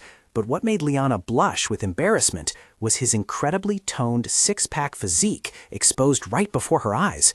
"Your Majesty, are you all right? Oh my, are you okay?" Enoch spoke with some difficulty. "No, I think I've dislocated something." Liana hastily propped herself up, wanting to stand, was drawn to his massive physique. "Oh no, now I've even injured the Emperor? I need to find a physician. I could be executed, or at least exiled." But I'd already noticed it before, but he has an absolutely stunning physique. It feels like he's a character from an adult novel, someone who can be this seductive just by breathing. What the hell am I thinking? I must be crazy. Seeing Liana silent and pensive for a long time, Enoch, puzzled, widened his eyes and asked, "What are you doing?" She immediately snapped back to reality, her face flushing slightly with embarrassment. "I'm trying to button up your shirt, Your Grace. You're too unguarded." He cut her off. "I mean, while I was getting dressed, you fell." Liana awkwardly refuted his every word. "You can't just undress anywhere and let others touch your body. That's not appropriate at all." Enoch looked at her with a slightly dejected, pitiful gaze. "That's absurd. Are you scolding me now?" As if realizing something, Enoch's eyes widened unusually. He bluntly asked her about her thoughts. "Liana, what are you thinking?" Caught red-handed, Liana's already flushed face turned even redder than ever. "What do you mean, Your Grace? I'm not thinking anything, all right? I'm not someone who thinks deeply." Enoch smiled, teasing her. "Really? Then why did your gaze just wander from here?" Liana quickly turned her face away to avoid facing him. "No, it's not. I was just looking at the ceiling beams." Just as she turned her head back to look at him, Liana suddenly noticed something. She gently touched the bandage on Enoch's left chest. Wait a minute. He didn't understand what she was going to do next. Liana, meanwhile, was intently feeling the bandage. "That's strange, Your Grace. Could you take off your shirt a little more?" Seeing Liana's somewhat presumptuous action, his confusion only grew into more questions. "Didn't you tell me to put it on?" Liana insisted on pulling his shirt open. "I can't see clearly." She observed for a while and then came to a conclusion. "What is this?" The light from the mark on his chest seemed to dim every time my hand touched it. Enoch's face flushed after Liana touched the small mark a few times. He quickly covered his face and said, "I won't tease you anymore, so can you stop touching it?" Liana still didn't listen to him and curiously kept touching a mark. "Look, Your Majesty," she said. "It lights up when I don't touch it and dims when I touch it." Enoch blushed, closing his eyes tightly to savor the moment, but a few seconds later he gritted his teeth, trying to suppress the surging desire in his chest. "Liana, it seems my power weakens when you touch me, causing the mark to fade." Liana nodded in understanding after hearing his explanation. "Aha, so that's how it is. How interesting. May I touch it again?" Enoch firmly grasped her wrist and refused. "No, you may not." Liana, slightly disappointed, pulled away from his embrace. "Just a little more. Why don't you get up?" Due to Liana's earlier touch, he was now incredibly aroused. Enoch didn't dare face her as he replied, "I'm trying." Seeing his hands constantly clutching his robe and covering his lower body, Liana, innocently, found it extremely puzzling. If he's about to stand up, why is he using his robe to cover himself? Fearing Enoch would have difficulty getting up, she quickly moved to help him. "Were you really hurt when you fell? Here, take my hand." Enoch helplessly brought a hand to his face. "No, it's not like that." She looked at his expression, but still couldn't understand what was happening. If he's not hurt, then why can't he stand up? Everyone will think on bullying him if they see this. Suddenly, from outside, the sound of the butler trying to stop someone echoed. "Ah, young lady, you cannot just enter like that." Alicia, Duke Harrington's daughter, pushed past his objections and entered. "Let me go." This drew the attention of Enoch and Liana, simultaneously making both of them mortified by the inexplicable situation before them. Liana exclaimed in surprise, "No way!" Alicia was also utterly shocked to see the compromising position between Liana and Emperor Enoch. "Sister, what are you two doing right now?" A moment later, a hot cup of tea was slowly placed on the table. All three of them were sitting in the same room, and Enoch was now impeccably dressed. Liana looked at little Ariel, who was clinging to her, and thought, "I guess I need to talk to her about Ariel first." Ariel kept clinging tightly to her and calling, "Mommy." She carefully observed the little girl's adorable face. Duke Harrington had made a promise not to tell Alicia about Ariel, but she had the right to know that her child was here. Besides, it was strange that this child called her Mommy right in front of her biological mother. Thinking this, Liana wanted to take this opportunity to clarify things with her. "Alicia, listen, the truth is..." Before she could reveal the truth, Alicia burst into tears and reproached her. "So you finally did it, huh?" Liana widened her eyes in confusion, not knowing what she was talking about. "Huh?" Alicia continued to sob. "You always said you wanted to be by His Majesty's side." "You keep saying that, and now look at you." Thinking she was misunderstanding something, Liana quickly spoke up to clarify. "Wait, Alicia, I think you're misunderstanding something. His Majesty and I just fell, that's all." But she fundamentally didn't want to hear such explanations from her. Alicia angrily yelled straight into her cousin's face, starting to tear at her hair. "Don't lie, I know everything." Liana, puzzled, thought to herself, what exactly did she know? "Don't keep it to yourself, tell me too." Alicia tried to regain her composure, then recounted everything to Liana and Emperor Enoch, who was also present. "I've heard everything. Your father was stripped of all his titles in the Daphne family." Liana nodded. "That's true, but..." The next words she didn't want to utter, fearing Alicia's hurt, so she thought to herself, it wasn't taken away, it merely returned to its rightful owner. She continued to shriek, as if demanding justice for her father who was currently on the battlefield. What's more, your frail father was sent to the battlefield without even a sword. Recalling all the Duke Harrington's actions towards her, Liana truly felt helpless in the face of Alicia's defense of her father. Frail Duke Harrington. She wanted to explain this to her. "Alicia, your father isn't weak. You know he's still very strong." But Alicia paid no heed to Liana's words, focusing solely on her own thoughts. "Even if your father was stripped of his titles and exiled to the battlefield, you should have gone with him, shouldn't you?" Liana was truly speechless with her cousin. She's not even listening to me, she thought. She sternly asked, "So what exactly are you trying to say?" Alicia fell silent for a moment to think, feeling as though she had been planning too much these past few days. She gritted her teeth for a long moment before speaking. "Sister, do you hate the fact that my father became Duke instead of you that much?" Liana, with a keen awareness, quickly covered little Ariel's eyes, while her own eyes widened in astonishment. "What?" Alicia continued to shriek. "That's why you're doing all these things now, isn't it? How cruel!" Liana had nothing left to say to her cousin. "Are you speaking as if I have no conscience?" Her entire body continued to tremble in waves as she uttered each word. "Isn't that so? I heard you even got into the Emperor's bed. You intentionally got close to the Emperor." Realizing that Alicia was being somewhat reckless saying these words right in front of Enoch, Liana hastily raised her hand to cover her mouth. Wait a minute, she thought fearfully. Did she really say that in front of the Emperor? Only when Alicia seemed a little calmer did Liana feel relieved enough to remove her hand. "So your conclusion is that I got close to the Emperor with the intention of revenge, and then caused all of this?" Alicia immediately replied without thinking. "Exactly." At that moment, Emperor Enoch, who had been silently listening to the story of the two cousins, Liana and Alicia, for a long time, finally spoke. "Lady Alicia, do you mean that I am an infatuated emperor, allowing myself to be swayed by anyone who casts a flirtatious glance?" Alicia, slightly frightened, shook her head in denial to him. "Your Majesty, that is not what I meant." Emperor Enoch's gaze grew sharper than ever. Or is the lady admitting to her father's ability to fabricate nonsense? Faced with Enoch's cold and somewhat reproachful question, Alicia's voice became noticeably more flustered. "Your Majesty, I didn't mean that at all. It's just my sister. Without waiting for her to finish her reasoning, Enoch casually turned to ask her, "Liana, why aren't you drinking properly? Are you feeling unwell? Do you need me to tell them to bring you some warm honey water?" Suddenly receiving his attention in this situation, Liana was slightly startled and replied, "Oh, no, I'm fine." Enoch continued to inquire about Liana. "Did you drink too much yesterday? You don't look well at all." She didn't know how to answer this question, so she thought to herself, "I'm grateful for his concern, but shouldn't he be paying attention to Alicia right now? Why me?" Alicia's eyes began to well up, tears on the verge of spilling. She called out loudly, feeling wronged, not forgetting to remind Enoch of her status. "Your Majesty, I am your fiancé, not my sister."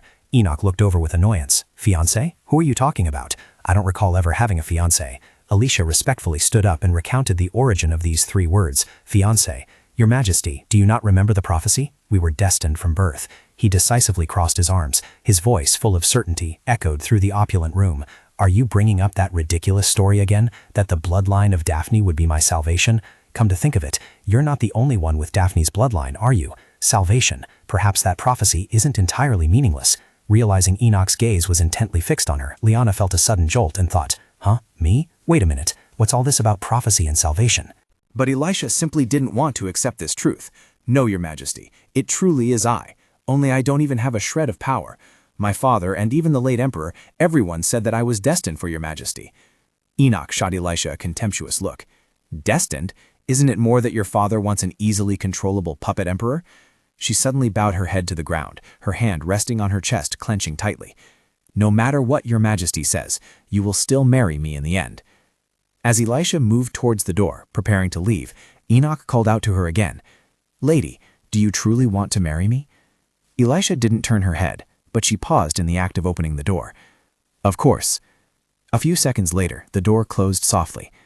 Liana watched her retreating back in a daze, as if she had something to say. Without letting hesitation linger too long, she immediately stood up and requested permission. "Your Majesty, please allow me to attend to something." Soon after, Liana caught up to Alicia. She stopped and called out, "Alicia, can we talk for a bit?" She turned her head to look at Elisha with disdain. "What? Who gave you the right to talk to me?" Hearing those two words, Liana was slightly stunned and unconsciously repeated, "A right? I understand you don't like me, but your father was the one who started this." Elisha, of course, didn't believe anything Liana said. What did my father do? Liana slowly pushed aside her lustrous golden hair to reveal a bruise that was still quite swollen. "Look at this. The Duke did this." Elisha asked back incredulously, "Are you saying my father hit you?" Liana nodded firmly and replied, "That's right." But a stubborn and obstinate person like Alicia naturally wouldn't want to believe. So what? She must have done something to end up like this. Liana, feeling helpless, could only put her hands to her head, then changed the subject. Never mind. I didn't come here to argue with you. Alicia, you have a child, don't you?" Upon hearing the words child, Alicia completely lost her composure. "Watch your words. Are you trying to tarnish my reputation now with those baseless rumors?" Liana firmly stated to her, "Ariel, the child who was with me earlier, is your daughter." Alicia's entire body immediately stiffened for a moment. Too flustered, Alicia bluntly wanted to turn and leave, but Liana continued, "Didn't you hear me? That child is your daughter." She irritably glared at her. "What does that have to do with me?" Liana exclaimed in shock. "What?" Alicia seemed utterly resentful of that little girl, Ariel, so her hands unconsciously clenched tight. "Whether she's alive or dead, I don't care. What does she have to do with me?" Not wanting her to leave, Liana quickly grabbed Alicia's wrist. "Hey, how can you say such things?" Alicia emphasized each word as she asserted, "She does not exist. I don't have any daughters, so never mention it in front of me again."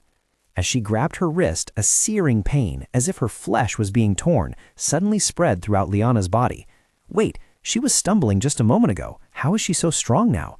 Alicia angrily scolded her. "Why are you suddenly acting like this?"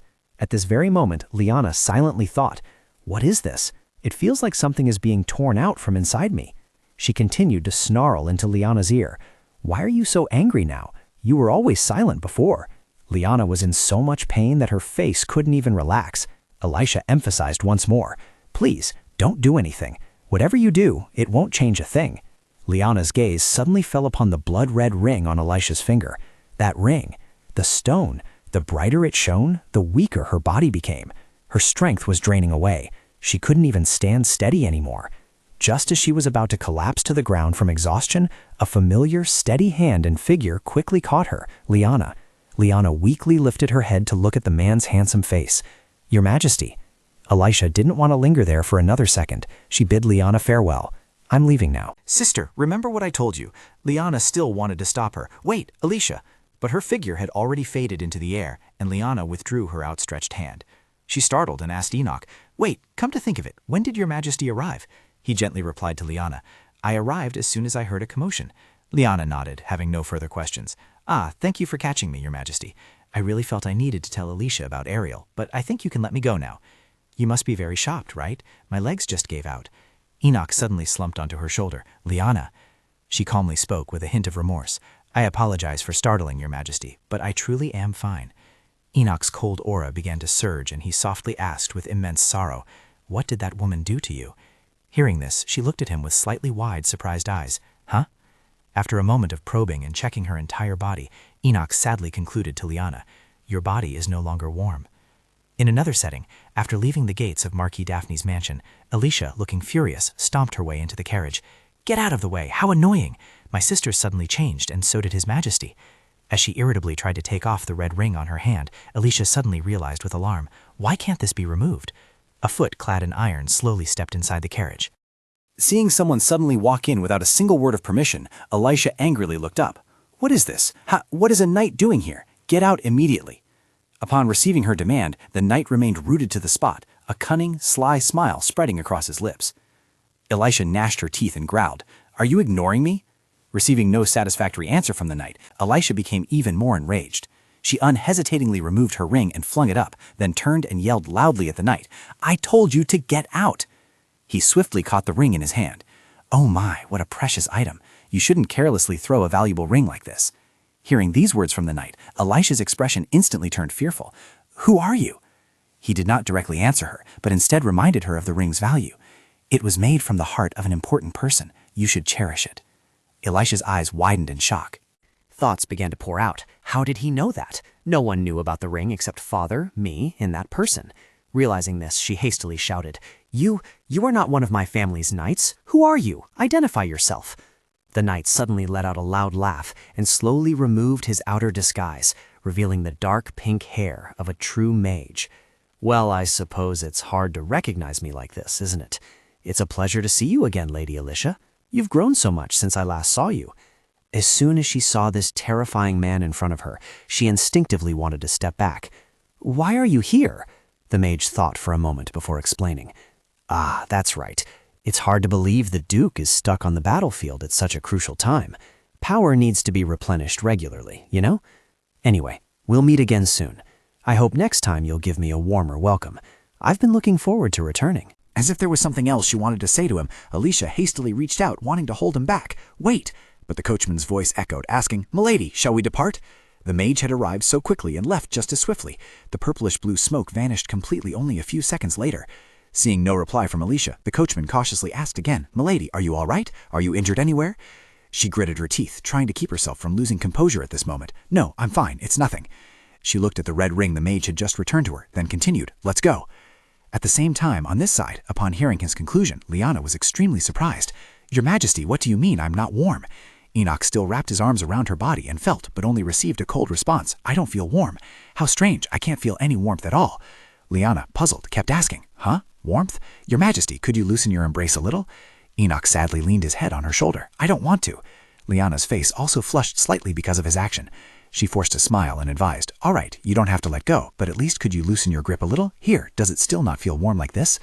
Although Liana's hand had taken his wrist as usual, unfortunately, Enoch still couldn't feel it. "No." She began to check her entire body.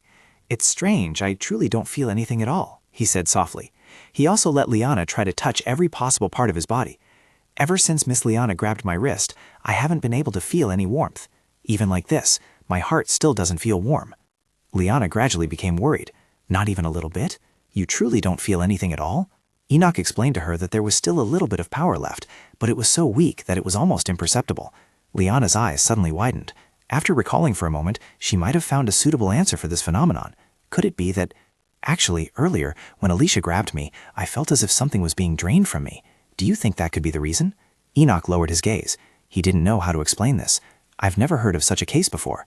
Liana intently looked at Enoch's hand, which was tightly holding hers. She certainly didn't draw any blood. Could this really be happening? But what if, even if it's the slightest possibility, his power has truly disappeared? He might lose control with just a touch, like before. It was this thought that made Liana hastily want to pull her hand back. "Your Majesty, please let me go. If I truly no longer have my powers, you must not touch me." Despite Liana's continuous attempts to push him away, Enoch stubbornly held on to her. "No, don't let go. Your power is very weak, but it's still there, so it's okay. So please don't let go, I beg you." Faced with his attitude and actions, Liana couldn't bring herself to let go of Enoch. He looked very anxious. "If my power disappears, I won't be able to stop him from erupting. Is that what he's afraid of?" Even so, being this close is still very dangerous. While Liana was still uneasy about that warmth, she heard a familiar sound ring out. "Your Majesty, that thing is ringing again." She began to reach out and grope all over Enoch's body, searching for the necklace. How do I answer that? I'm sure it's okay to answer, right? After a few seconds of searching, Liana found it. As soon as she opened the necklace, the elder's urgent voice echoed from the other side. "Your Majesty, Miss Liana, you are still at the mansion, aren't you?" Liana, flustered, replied, Yes, that's right." Both Elder White and Elder Black shouted in unison to warn the two of them. No matter what happens, they absolutely must not leave the room. Time passed quickly, and a moment later, Liana and Enoch were in the bright living room. She calmly looked at him and asked, "Have you calmed down a bit?" Enoch didn't look up at her, but nodded and replied, "Yes." Liana let out a slightly dejected sigh. "It hasn't even been a day since I said I would be your cure. What are we going to do now?" Hearing her words, Enoch's mood brightened considerably. "You still remember that?" Liana was puzzled by the question. "Huh? What?" He slowly continued. "The matter of being the cure. I didn't think you'd remember." Liana's expression changed in an instant, beads of sweat slowly appearing. She forced a smile and spoke. "I didn't drink that much, Your Majesty. More importantly, if my power truly disappears, will it ever return?" Enoch thought for a moment, then replied, "We'll probably have to ask the Elder about that." She felt completely unfamiliar with these two words, Elder. He nodded gently. "You know, the person we saw before through the communication stone." No sooner had Enoch finished speaking than the door burst open, and the Black Elder, panting exhaustedly, rushed in. "Your Majesty, Lady Liana." She silently watched him for a moment, then speculated, "That person is..." Sensing Liana's unspoken thought, Enoch answered before she even finished her sentence. "That's right." The White Elder also ran up from behind. "What are you doing? Get out of the way." The Black Elder hastily ordered him, "Close the door. Close it now." The White Elder immediately retorted, "Good heavens, you fool. If necessary, use your whole body to block the door." So both elders decided to use their bodies to block the door. The banging and knocking from outside continued incessantly, accompanied by protests. "Your Majesty, are you in there? Please, just open the door a little." Liana's face darkened as she watched the scene unfold before her, thinking to herself, "What on earth is going on?" A calm voice rose from within the mansion's room, where warm rays of light were shining down. "The mansion's door will surely be completely ruined today." Even though they were standing, blocking the door to prevent the crowd outside from entering, Elder White and Elder Black still introduced themselves to Liana. "Marquis, this is our first meeting, isn't it? I am Elder Black. Elder White and I are also very pleased to meet you." Liana, flustered, respectfully replied to the two, Yes, hello." Elder Black smiled warmly and reminded her, "Please speak normally." She nodded in agreement with him, then asked curiously, "Yes, but who is outside? You two called me to the Imperial Palace, so why are you suddenly here?" The violent knocking and shouting continued to echo from outside. Your Majesty. Elder Black and Elder White thought for a moment and decided to tell her. About that. Somehow they found out the Emperor was here, and many nobles from Duke Harrington's faction gathered to protest matters concerning the Duke. Good heavens! Hearing these words from the two elders, an indescribable feeling of guilt gradually welled up in her heart. I apologize. Your Majesty is being put in a difficult situation just because of me. He quickly looked at Liana and shook his head in denial. No, Liana, it's not your fault. The two elders naturally agreed with what Enoch said. That's right. Why would the Marchioness apologize? The Duke is the villain. Seeing Enoch and Liana's intimate and affectionate hand-holding, the two men were both surprised and teased. But Your Majesty is actually holding someone's hand and is fine. He really hasn't had an outburst. No, there's no time to talk about this. Your Majesty, please avoid those fools and return to the palace. We can use a teleportation array. Your Majesty, your ears are turning red. Is something wrong? Faced with Elder Beck's question, Enoch was too embarrassed to look up and face everyone. Liana, waving her hands, explained on his behalf. Oh, His Majesty is just flustered. This seemed to have a strong impact on the two elders. His Majesty? They echoed. You said His Majesty is flustered? Liana nodded slightly, her hand unconsciously placed on her chest, and she replied sadly, Yes, my power, which is the ability to warm His Majesty, is weakening. Elder Hawk's eyes widened in surprise. What? You didn't tell me about that this morning? Liana continued. Something happened after that. Elder Hawk unexpectedly left his post at the door and slowly approached Liana. What is it? We'll hear the explanation later. Could you lend me your hand for a moment? This action of his angered Elder Hawk. Hey, old man, what am I supposed to do if you leave now? How can I handle those guys by myself? But Elder Beck paid no attention to his words. He gently felt the pulse in Liana's hand. The power has indeed weakened, but it's recovering on its own, so it will return to normal soon. After receiving his assessment, Liana's mood improved considerably. Really? Elder Beck smiled cheerfully. That's right. As long as the Emperor doesn't have an outburst while it's recovering, nothing will happen. Elder Huck, who was originally blocking the door, suddenly gave a very enthusiastic thumbs up. If that's the case, then, young lady, you don't need to worry. If that happens, you just need to kiss His Majesty. Before his words could even finish, Elder Beck, Enoch, and Liana all stared wide-eyed and open-mouthed at the doorway. Elder Beck watched this scene helplessly. What was bound to happen, happened. The crowd that had been blocked at the door easily pushed it open and surged inside like a flood. Your Majesty! Your Majesty! One of them didn't hesitate to rush forward and grab his wrist, reproaching him. Even Your Majesty cannot do such a thing. Just because the Duke reprimanded the Marchioness's daughter, you sent him to the battlefield without a single weapon? Must a person like the Duke endure this? This is outrageous! Enoch quickly pulled away from his grip and turned his face away. Damn it! Liana anxiously rushed over to him, asking, Your Majesty, don't tell me you've been touched.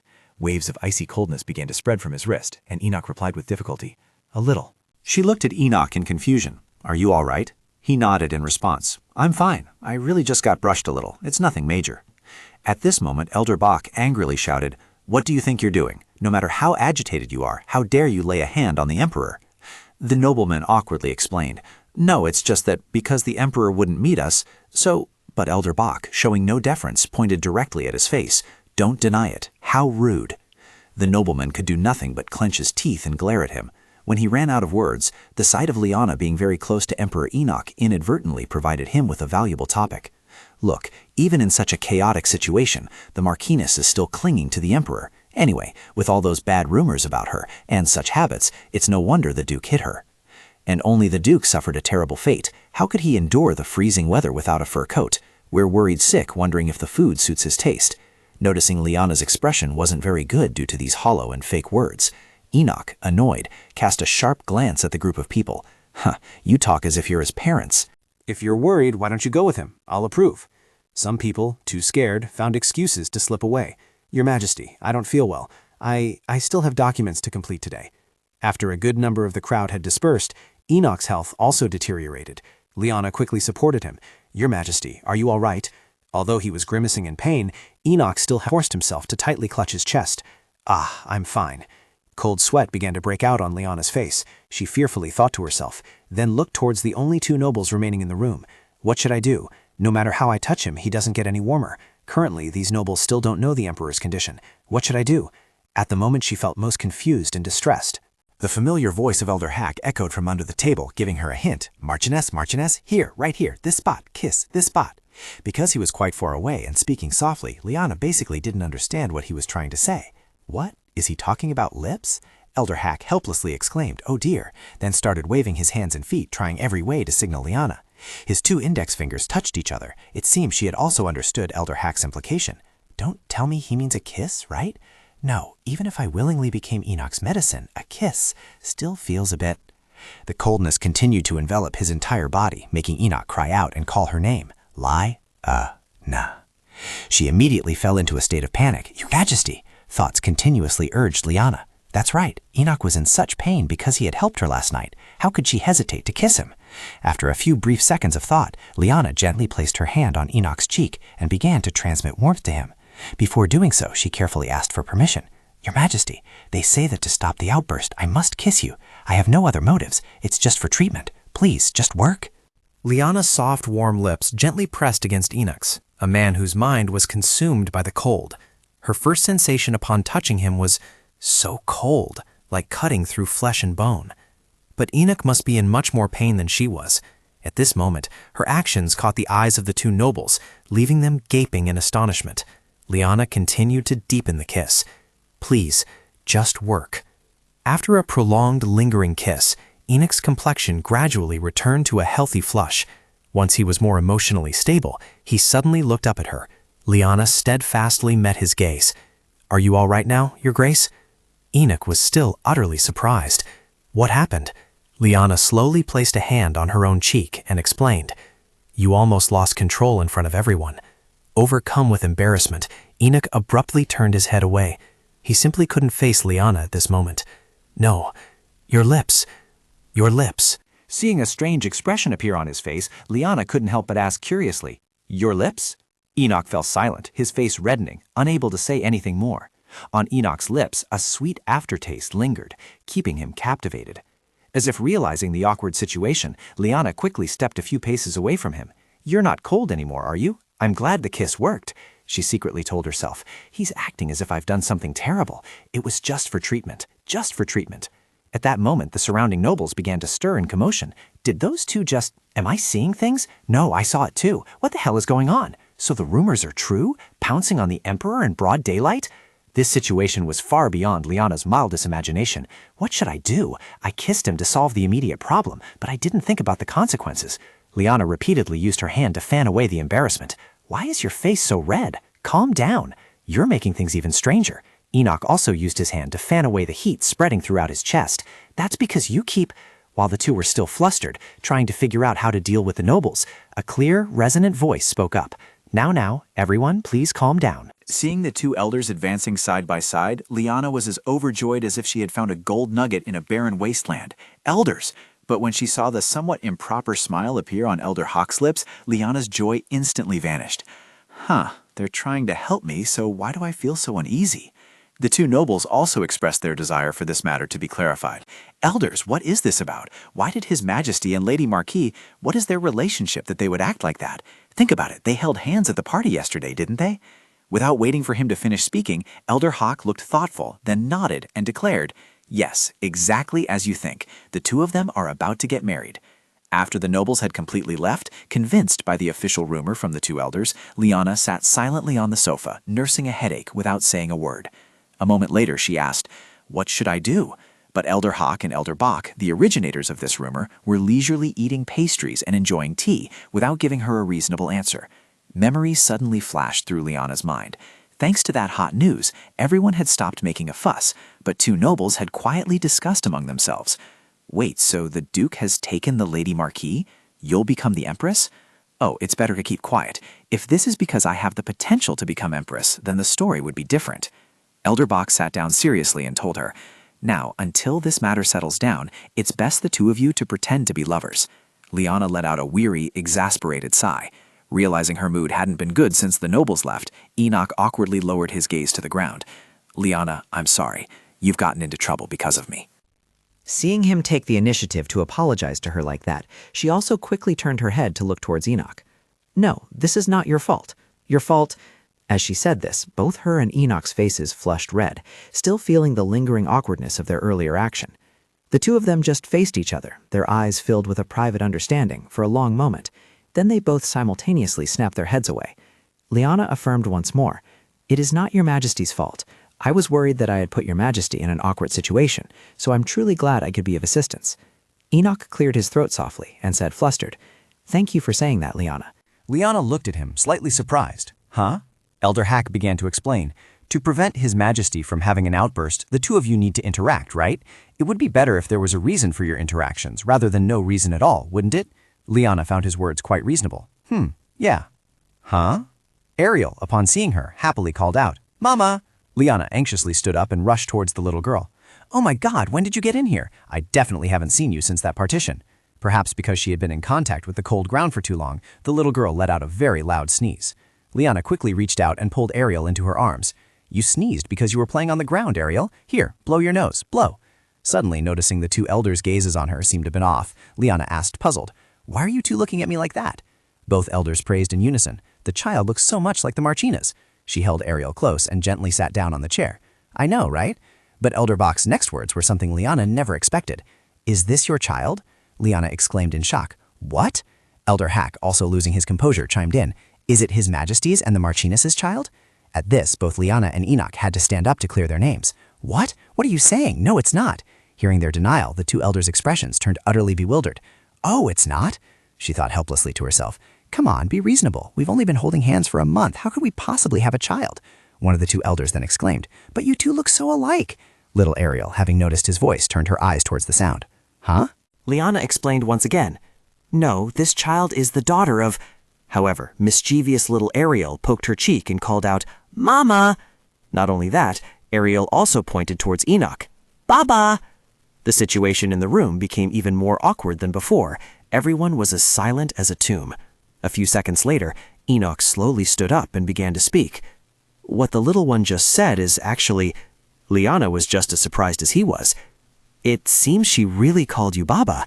Don't misunderstand. It's just that she's not very good at talking yet.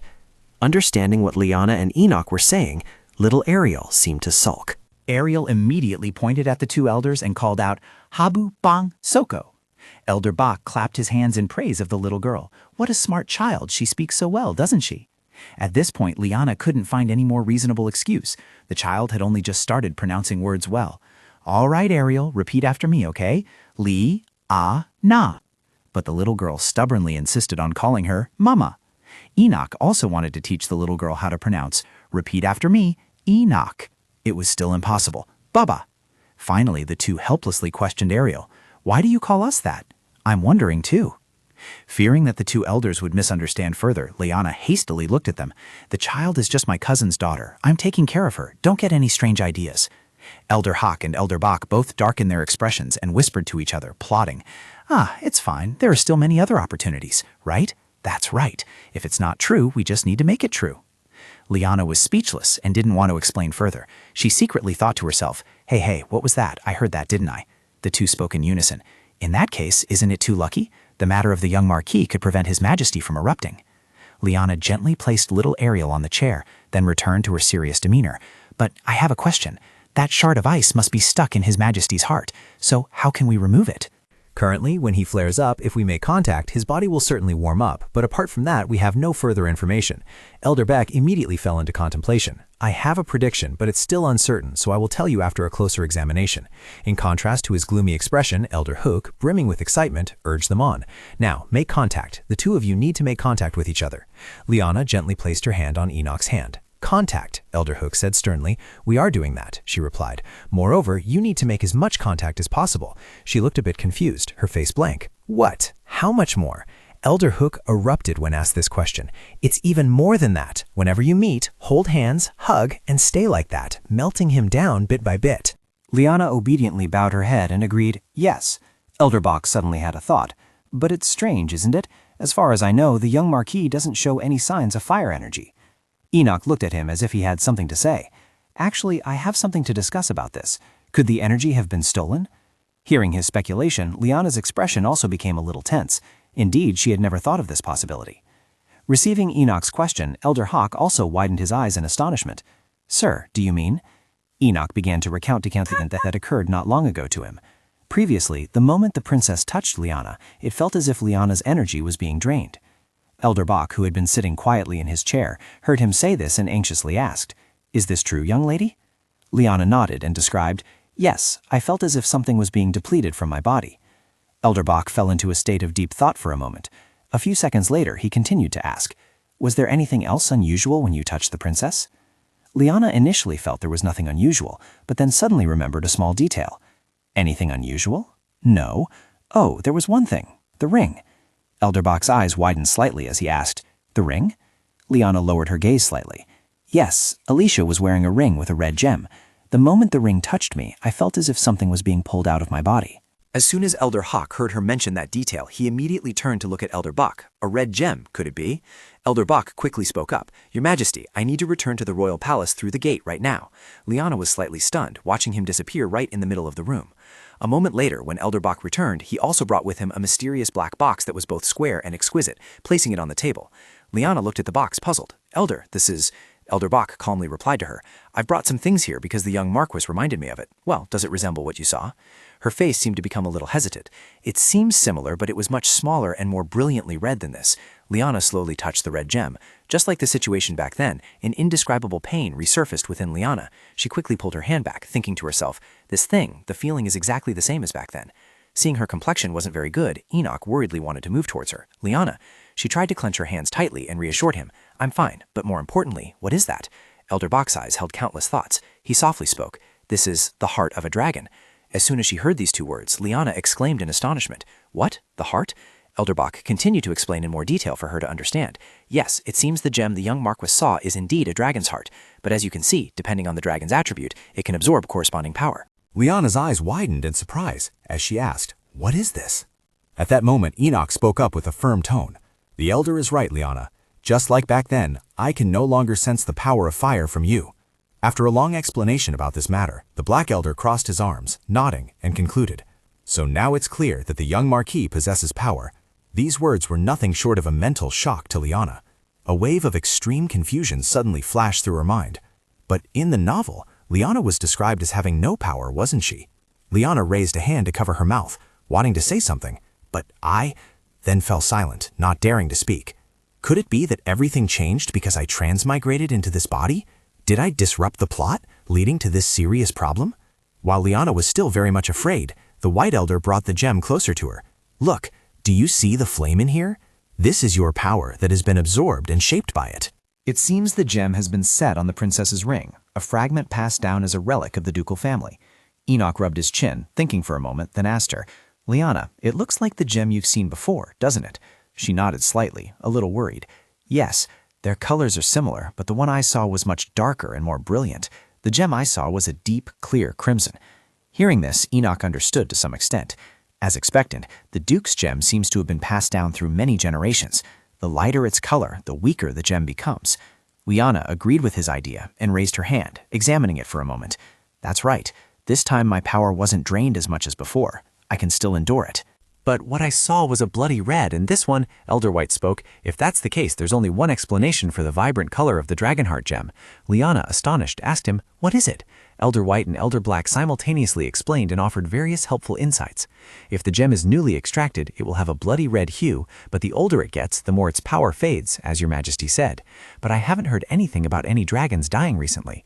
No, actually there is. Upon hearing Elder White's answer, Elder Black flinched and quickly turned. "Huh? What did you say?" Elder White coughed lightly a few times, then cleared his throat. "Haven't you heard the rumors? The rumor is widespread that the dragon of the Western Forest has died." Enoch was no less surprised than Elder Black. "The dragon of the Western Forest? Are you two talking about that carefree, defenseless one?" Elder White nodded. Only his words directly affected Ariel. "Yes, it is Sir Casket's, and he was found, but without a heart." Liana asked, puzzled. "Found, but without a heart? So it was an assassination?" Both elders shook their heads helplessly. "It's unclear." At this moment, Liana's Ariel beside her. "Huh? Ariel, what's wrong?" Her tears flowed in continuous streams, and her whole body trembled incessantly as Elder Bach continued speaking. On that day, she was also said to have had a child, only a part of whose body was found. It's very likely the child died with its mother, or perhaps it was simply a baseless rumor. She gently hugged Ariel close and softly coaxed, "What's wrong? Are you hungry?" Meanwhile, Enoch continued to investigate the matter. "Why didn't you listen to me when I warned you not to trust others so easily? The gem in the princess's ring seems to be Casket's heart." Hearing him say that, Liana was stunned and asked for the reason. "Why does Alicia have that item?" Enoch quickly replied, "Who knows? Maybe she stumbled upon it," or he didn't utter the next part, but Liana had already secretly guessed something in her heart. Was he thinking that Alicia might have dealt with the Western dragon and taken its heart? No way. Alicia, really. Elder Hack suddenly spoke up. "And if you see any other gems like that, please be careful. It might steal that person's power." Liana worriedly agreed. "Okay." Enoch also carefully reminded her, "And during this time, avoid getting close to the princess, at least until we know for sure why she has that item." She was a little surprised. "Huh? But what about Ariel?" He softly reassured Liana. "Just for a short while. We will research it as soon as possible." She sighed and nodded. "All right, I understand." Elder Beck rested his chin on his hand, looking thoughtful. Just as he said, "Well, the rest of Sir Casket's body," Ariel's cries rang out so loudly that everyone turned their attention to her. Liana continued to comfort the little girl. "Ariel, what's wrong? What happened?" Enoch, worried, wanted to approach and comfort her but couldn't. Perhaps she's hungry. She barely ate anything after spilling her milk. She also felt that what Enoch said made a lot of sense, so she quickly stood up. "Ah, that's very possible. In that case, Your Majesty, I will go prepare it right away." He uneasily followed behind Liana. "Let me go with you." But she gently refused him. "It's all right. It will be quicker if I do it myself." Enoch's face suddenly flushed at Liana's sweet and clear voice. "Then be careful. No need to rush." Liana also looked at him shyly and intently. "I will try to be as careful as possible." The two elders witnessing this scene were both very happy for the Emperor. Elder Hack suddenly spoke up. "Young Marchioness, don't forget it." Her hand, which was about to open the door, paused briefly. "Forget what?" she wondered to herself, puzzled. "Did I miss something?" He started speaking louder so Leona could hear clearly. "To melt the ice in His Majesty's heart, you need to touch him as often as possible." Receiving this extremely enthusiastic reminder, Leona blushed and exclaimed, "All right, I remember, okay?" He was about to say something more. "Don't just focus on the baby, you too." But Enoch quickly stepped forward and covered his mouth. He smiled cheerfully and waved goodbye to her. "See you later, Liana." She let out a small sigh of relief, then opened the door and left the room, deep in thought. The child was acting like the end of the world was nigh. And what were those people even saying? At least she's calmed down now, thank goodness. Anyone seeing this scene would surely think we were about to get married. After Liana left, Enoch's previously cheerful expression changed drastically. "Elders?" The two of them flinched and looked at him, fear beginning to surge within them. Yes?" he said in a serious, low voice. "We need to talk."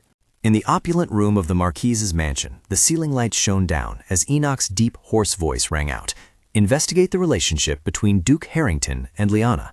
The two elders, surprised by his request, asked, "What? Even if it's a relationship between a duke and a Marquise's daughter, aren't they just ordinary relatives?" Enoch frowned in annoyance, his hand going up to lightly rub the space between his eyebrows. "Ordinary? Is that what you call it? I don't think yesterday was the first time the duke laid hands on Liana." One of the two elders also exclaimed indignantly, "That's outrageous." Emperor Enoch ordered the two of them, "Find out if there's anything about Liana's and Alicia's abilities that we don't know." This time, Elder Black and Elder White no longer felt any doubt and stood up with extreme enthusiasm. "Please don't worry, Your Majesty. Your humble servant will investigate everything, even down to how many spoons the ducal household has." Enoch helplessly tried to stop their somewhat overzealous actions. "No, that won't be necessary." The image of a beautiful girl appeared, with silky golden hair and mysterious green eyes. It was Liana.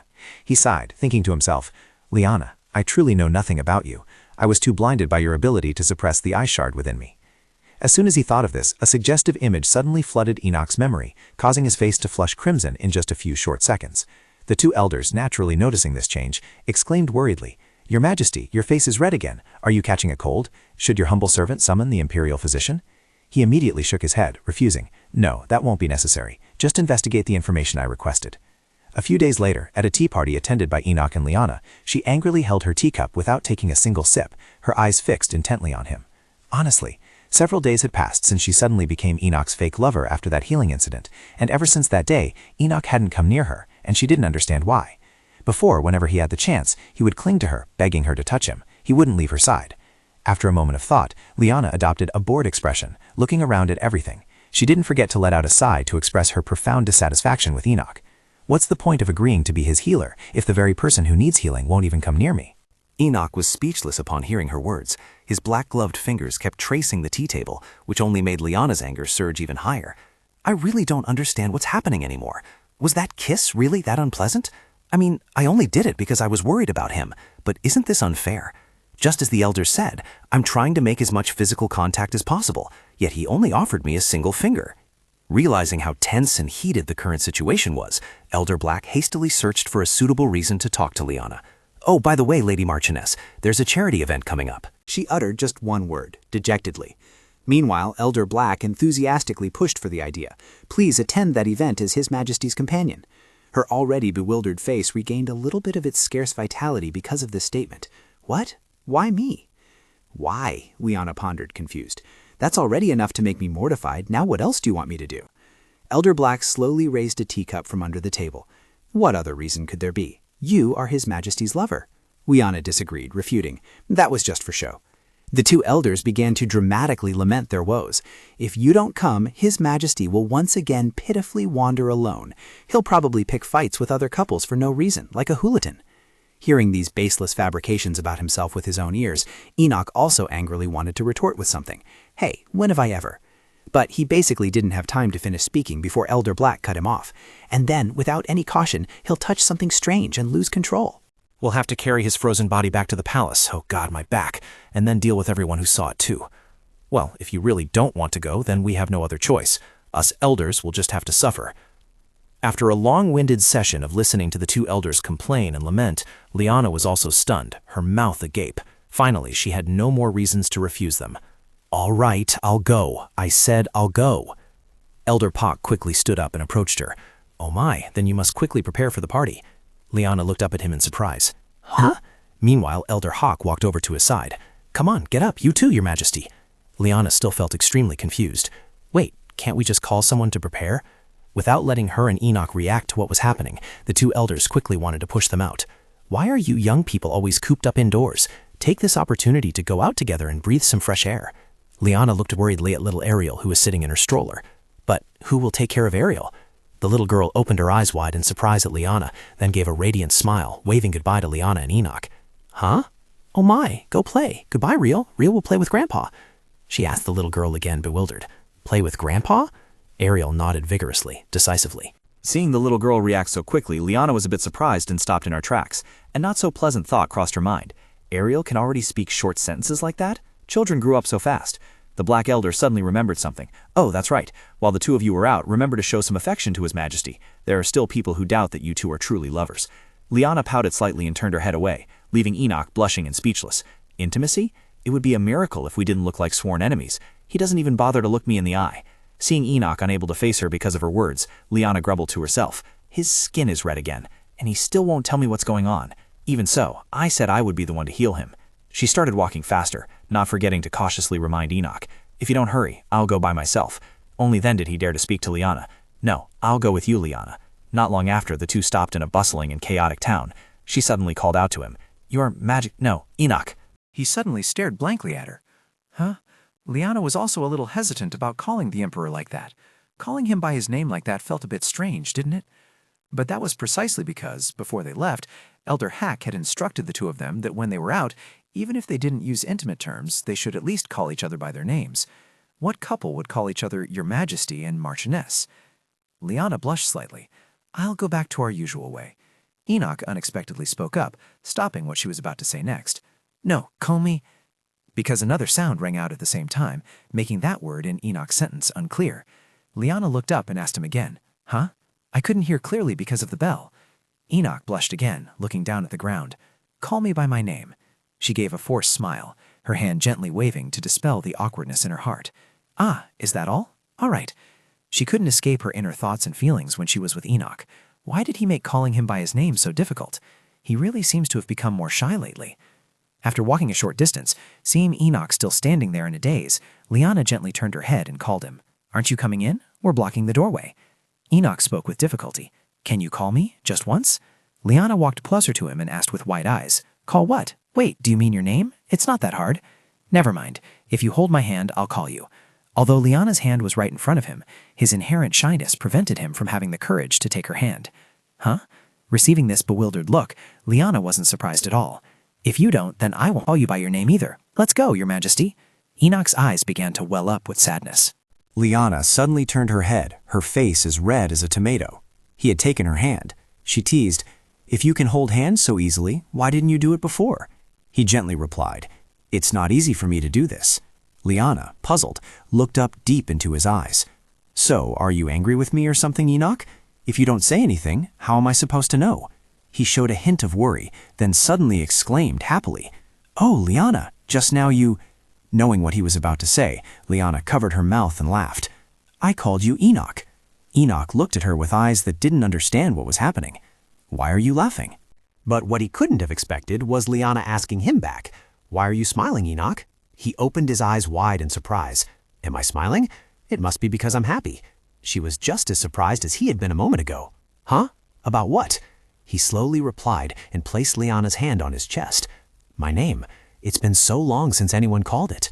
I didn't know that having someone call my name could make me so happy. I didn't know that." Enoch's words and actions truly made her so embarrassed she wanted to bury her head in the ground. Liana silently asked herself at that moment, "Huh?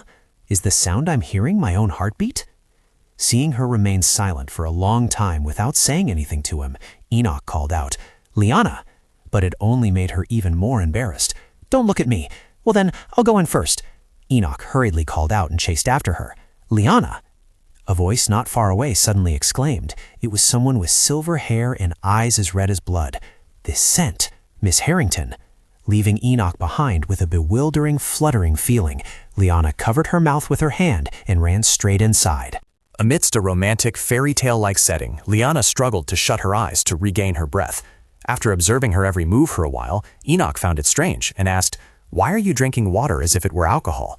Liana clenched the hand resting on the table and replied, "I am trying to sober up." Countless question marks began to appear in Enoch's mind as he couldn't understand what she meant. "Huh?" Liana slowly patted her chest and exhaled steadily a few times. A thought suddenly popped into her head. "Oh, forget it, I'm back to normal now. I must have been startled because he suddenly brought his handsome face so close to mine. See? I can finally hold my hands normally now, yet I was scared for no reason." Liana was slightly surprised when Enoch suddenly withdrew his hand. She gave him a scrutinizing look.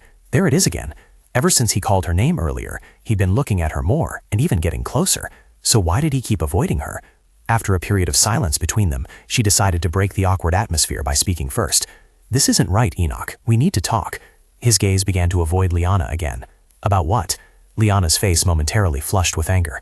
"Why do you keep avoiding me, Your Grace? Do you hate it when I touch you?" Enoch slowly raised his teacup, took a sip, and replied, "Not at all. You're mistaken." Hearing his incredibly confident affirmation, Liana quickly extended her hand, causing Enoch to choke on his tea. "Then hold my hand again. You haven't touched me at all since earlier." "What? Come on, hold it again." Enoch, helpless and unable to refuse her request, slowly took off his black gloves. "All right, I'll hold it, so please, sit down, Liana." Despite saying so, he genuinely couldn't stay calm if he held Liana's hand. It was with great difficulty that Enoch managed to make his hand touch Liana's. She cast an extremely displeased look at their hands touching, or more accurately, only one of Enoch's fingers was touching Liana's hand. Seeing that Enoch showed no signs of moving forward, Liana had to take the initiative to speak up. "You don't really think that counts as holding hands, do you?" He nodded shyly. "I've tried my best." The two continued to exchange words. "Wait, haven't you heard what the elder said?" "I have. He said we need to maintain as much physical contact as possible to check how well the ice is melting, right?" "That. I'm not sure if I'm allowed to scold the Emperor like this, but..." Liana still couldn't hold back and began to scold him. "Do you really think touching like this will melt the ice? If you're going to do it, you should do it properly, shouldn't you? Body contact is more effective than just hand contact, isn't it?" Seeing her suddenly advance towards him like that, Enoch's eyes widened in surprise as he stopped Liana. "Wait, my heart hurts." It was because of Enoch's words that Liana was no longer so impulsive. "Huh? Heart pain?" He nodded slightly and continued. "Yes." Thinking Liana wouldn't touch him again, he couldn't have imagined that she would place her hand on Enoch's heart and asked with concern, "How much does it hurt? Are you in a lot of pain? Oh dear, is it serious? Your Majesty, is this an arrhythmia or something?" Overwhelmed by embarrassment, Enoch abruptly stood up and moved away from his spot. "I just need some fresh air," she called out worriedly. "Enoch? Enoch?" Liana thought to herself, "What is this? It looks serious, doesn't it?" A large figure suddenly appeared behind Liana, seemingly out of nowhere. She slowly turned her head and used her memory of the novel to assess the man from head to toe. Who was this person? I don't know him. Huh? Wait a minute. Silver hair, almost white, red eyes. She suddenly widened her eyes and blurted out the man's name, Ariel. He suddenly flashed a cunning smile and uttered a very strange sentence. "Thanks for the meal." Without waiting for Liana to react, Aren lunged and impulsively bit her neck.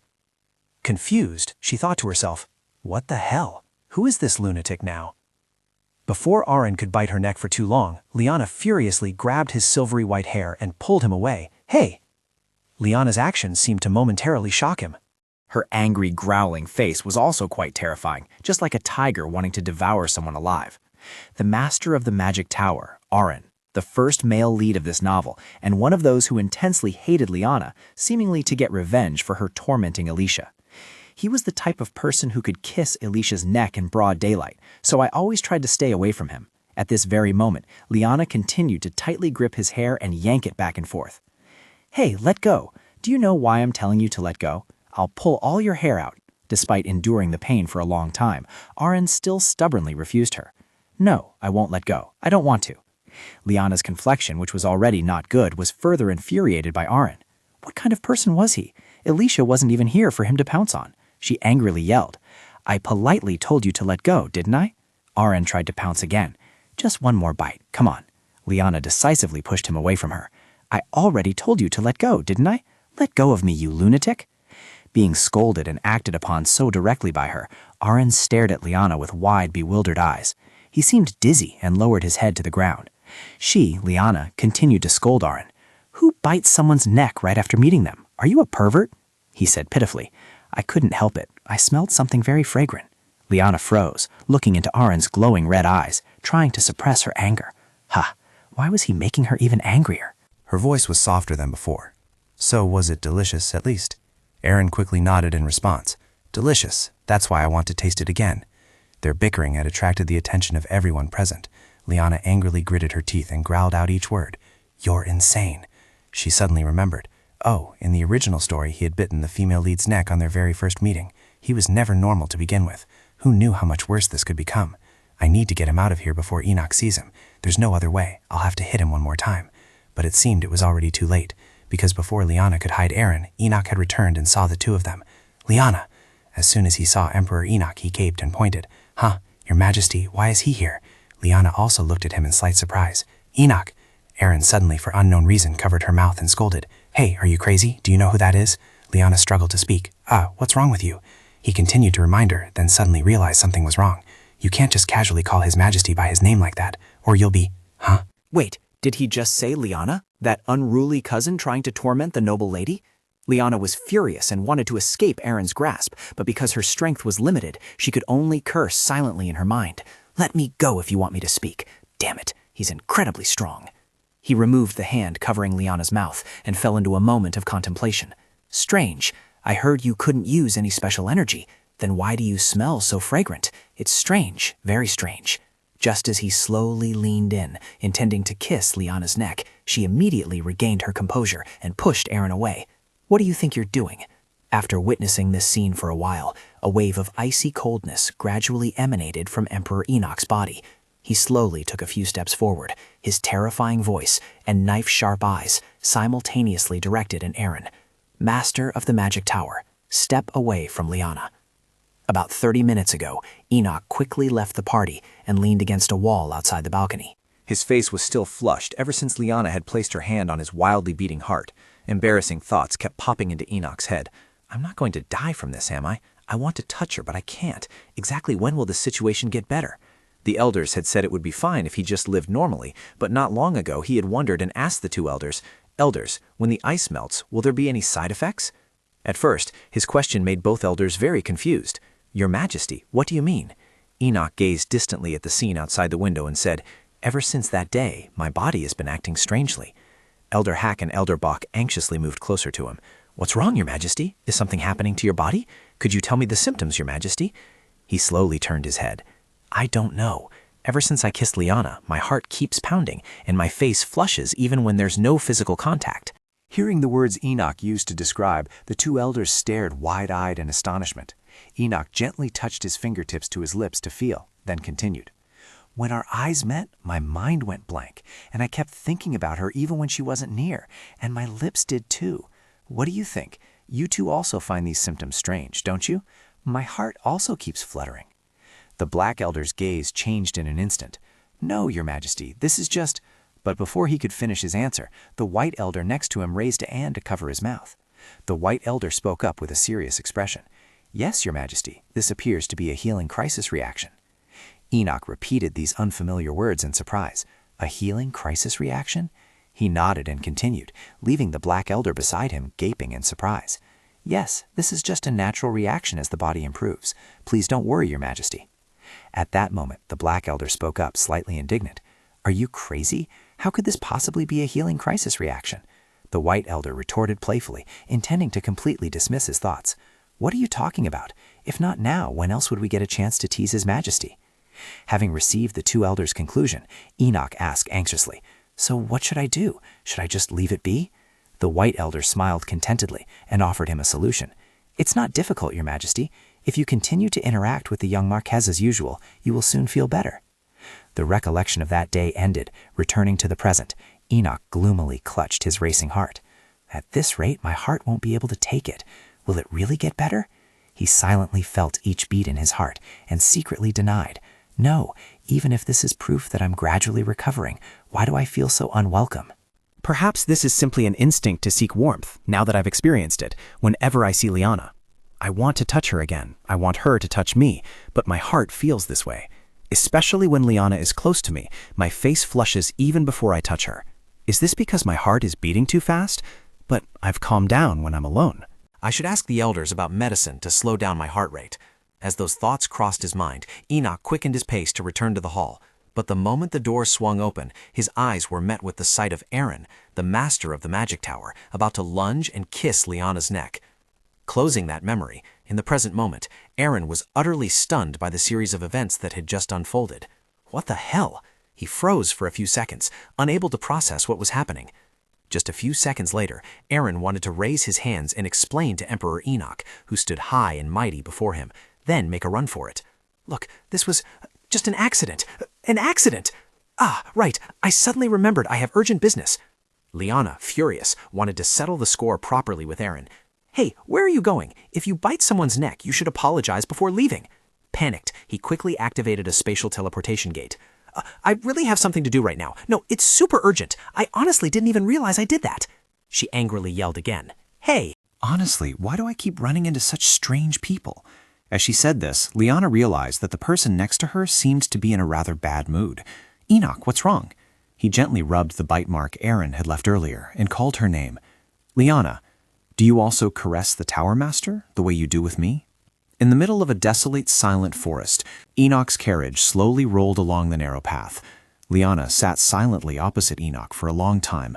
Finally, she had to break the silence and ask, "Enoch, are you all right?" He crossed his arms and quickly averted his gaze. "No, absolutely not." Liana, slightly annoyed, clenched her hands and thought to herself, "What do you mean by no? He's been in this state ever since I explained what happened with Aaron earlier." Enoch remained pensive, but it seemed he wanted to say something. A few seconds later, he spoke. "Actually, I'm not sure anymore." Liana listened intently. "Pardon?" Enoch honestly expressed his thoughts to her. "My chest feels heavy, as if something is pressing down on it, but I don't really know what that feeling is." She pondered for a few seconds and then asked, "Is it bad?" Enoch replied vaguely, unsure. "I suppose so. This is the first time I've felt this way, so I don't know. No, it's not just this. Ever since you came, everything feels new, like the first time. Holding hands, facing someone and smiling, my heart races as if my name is being called." Everything was unfamiliar and new to me. Liana looked up at him, stunned. Seeing Enoch's current expression, Liana couldn't help but feel a pang of sorrow. She knew he had to live in isolation because he couldn't touch others, but she didn't realize he had to live so solitarily. Enoch lowered his gaze slightly. "If my current feeling is a bad one, it might be because I saw you as someone else." Liana's eyes widened slightly in confusion. "Yes?" She quickly waved her hands, wanting to explain the situation to him again. "No, if you're referring to the previous situation, I already told you. That was—" He cut her off. "I know, but that's not what I'm concerned about. But seeing you touch someone else who isn't me, here." Enoch slowly placed his hand on his chest. The sunlight streaming in from outside made Enoch's face appear even more pitiful. "Do I look like a child complaining about unreasonable things?"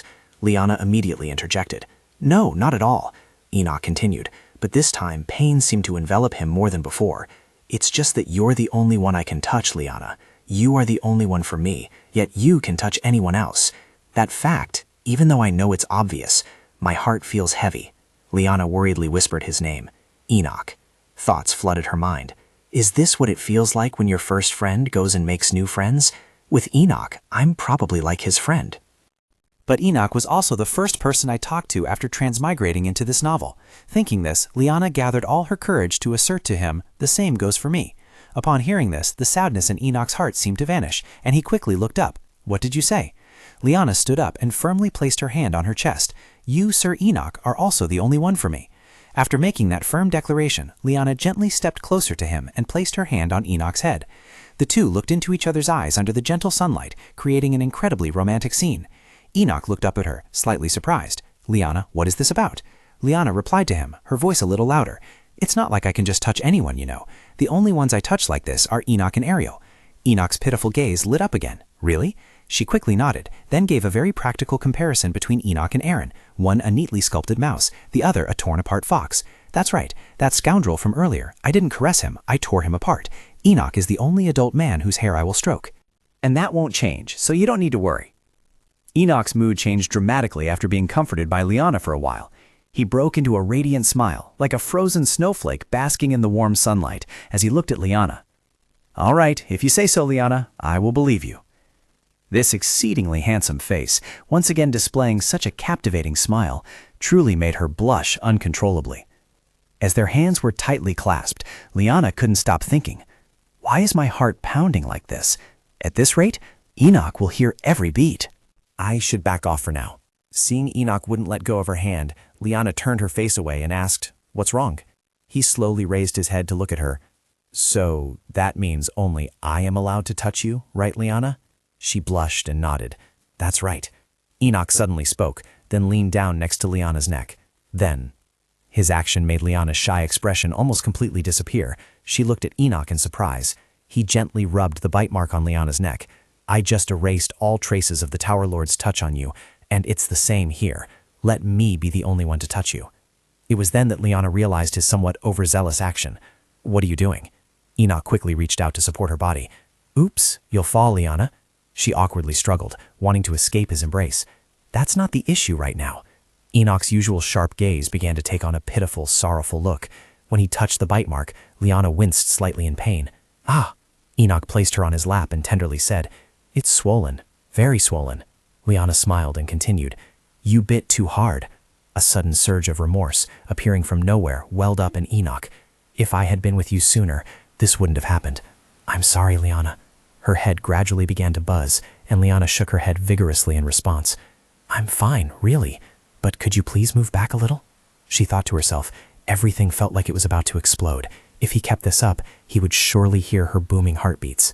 But this time Enoch didn't listen to her. He slowly leaned his head onto Liana's shoulder. No, just a little longer. I feel like I've come back to life. Liana began to feel a sense of regret for having expressed her feelings too much to him. I'm going to die, she thought.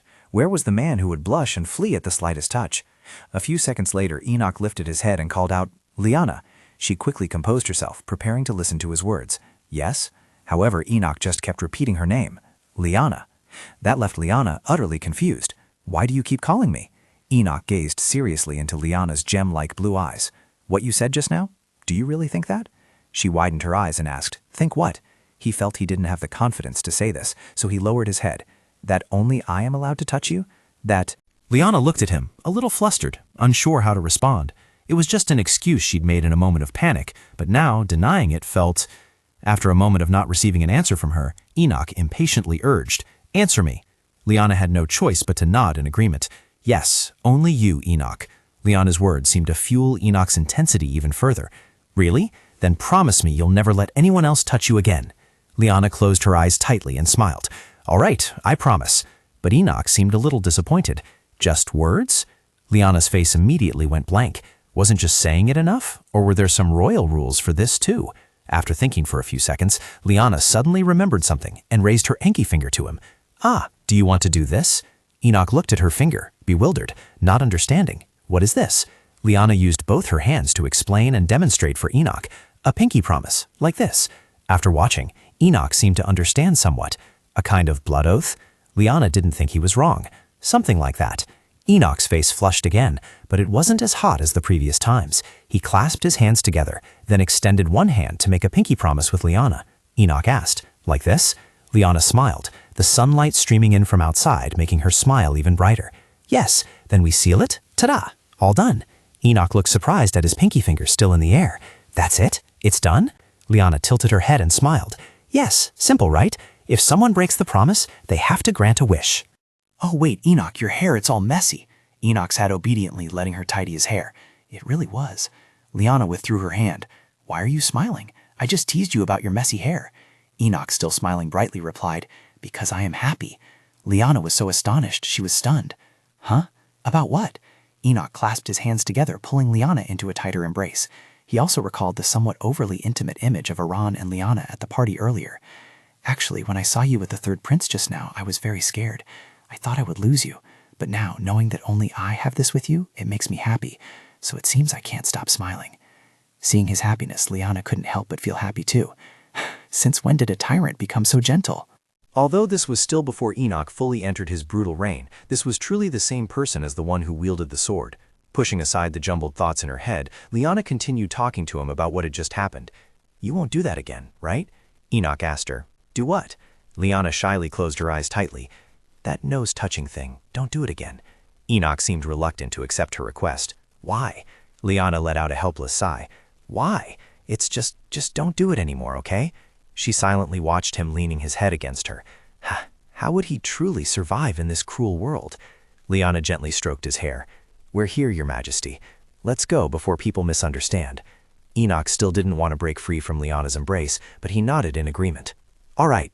It was the day of the charity event. Enoch gazed at her intently in her simple, flowing dress and offered a compliment. "Liana, you look exceptionally beautiful today." Upon receiving his compliment, though delighted, she feigned turning her face away sharply. "Of course I'm beautiful. I've always been beautiful. I don't need you to tell me. I already know." Enoch, in his splendid royal attire, chuckled, covering his mouth with his hand. "Oh, it seems I'm the last one to realize what everyone else already knows. I'll try to observe more carefully." Liana irritably turned her face away and let out a sigh. Was he teasing her or being serious? A voice not far away suddenly echoed towards her. "Oh my, what flattery!" Liana no longer paid attention to Enoch's previous words and happily looked towards the group of people. "Ariel, elders!" Then Liana turned to instruct little Ariel. "But Ariel, you mustn't call us Dad and Mom, remember?" The little girl pouted and shook her head. I don't want to." Enoch looked towards her. "Just let it be. What's the big deal?" Liana was still very worried about this issue. But what if someone hears and misunderstands? Elder White and Elder Black began discussing quite animatedly. "Misunderstanding? It sounds so cute. Why make a big deal out of it? Isn't it heartwarming? How adorable." Liana truly became helpless with everyone present. If rumors started spreading because of this, would she be the only one worried? Noticing Liana's slightly annoyed and displeased expression regarding the words Dad and Mom, little Ariel's eyes welled up with tears as she looked up. Did Riel do something wrong? Is Riel naughty? Thinking the little girl had misunderstood something, Liana gently stroked Ariel's head as if to comfort her. "Oh no, you're not like that. How could Ariel be naughty? Oh my, our Ariel, where did you learn to be so adorable?" The little girl Ariel pouted and asked her, "Is Riel pretty?" Liana happily indulged the little girl's pouting. "Yes, pretty. The prettiest in the whole world. I think so." Liana then seriously asked the two elders, "Are you two really sure? Looking after Ariel all day at the charity event will surely be very tiring." Elder Bach quickly waved his hands. "This isn't our first time. Please don't trouble yourself with worry." Liana still felt very confused, but the two elders continuously praised Ariel. "Being with the child makes us happy. Moreover, at our age, crowded places only make us tired, so please go and enjoy yourselves without worry." Liana had no other choice, if the two of them were so sure. "Ariel, don't bother the elders too much. Promise? Pinky swear." The little girl obediently replied, "Yes." Liana still wasn't at ease and asked again, "Really? Are you sure you'll be okay without me?" The little girl replied, "I'll be okay." Enoch's voice beside her urged, "Liana, we have to go now." She quickly replied, "Wait a moment. Let me tie this bow first." Enoch called out to her, "Liana!" She called back loudly to him, all right, I'm done. Let's go." The moment she saw him, Liana's eyes involuntarily widened. Emperor Enoch, with his hair in a disastrous state, felt somewhat unaccustomed as he faced everyone's scrutinizing gaze. "Is something wrong? What happened?" "No, it's just your appearance. Oh no, your hair. It was neat just a moment ago. Why is it like this now? Enoch feigned innocence. I don't know. Maybe it was the wind. Hearing his flimsy excuse, Liana's mouth fell open in surprise. Huh? But the windows are all tightly shut. Guards! I'll call the guards back. Enoch suddenly grabbed her wrist, holding her back. Where are you going? The event is about to start. There's no time. Liana, you fix it. Liana, stunned, asked him again. Me? Yes, you're very good at dressing Ariel. Liana awkwardly explained to him, those are children's clothes. I always dress her. The black elder and white elder stared wide-eyed at Enoch. One of the two elders coughed a few times, then carefully reminded him, the event is about to begin, your majesty. You cannot appear like this. It will... A small smile briefly appeared on Enoch's lips. As soon as Liana saw it, she understood the problem. All right, I'll fix it, Enoch. She gently reached out to adjust Enoch's hair and attire. What on earth did you do to get so disheveled? Enoch smiled, letting her touch him. Who knows? Fix me up, Liana. Before long, the sky was dyed red by the setting sun. The large carriage came to a halt. Prince Karlhel. He smiled, remaining still in the carriage for a moment. The subordinate sitting opposite Karlhel spoke up. He exclaimed, You seem happier than usual, your highness. Karlhel hadn't expected this either. Ah, is it that obvious? It's the first time I felt this way in a very long time. The second prince of the Gamel kingdom, Karlhel Gamel, happily sat in the carriage, gazing at the surrounding scenery. Perhaps I'm just too eager to return to the Empire, a bit overly excited. Have you ever been to the Empire before? He nodded slightly and said briefly, Yes, when I was very young. I didn't expect it would take this long to return. Karlhel gently caressed a luxurious purple box.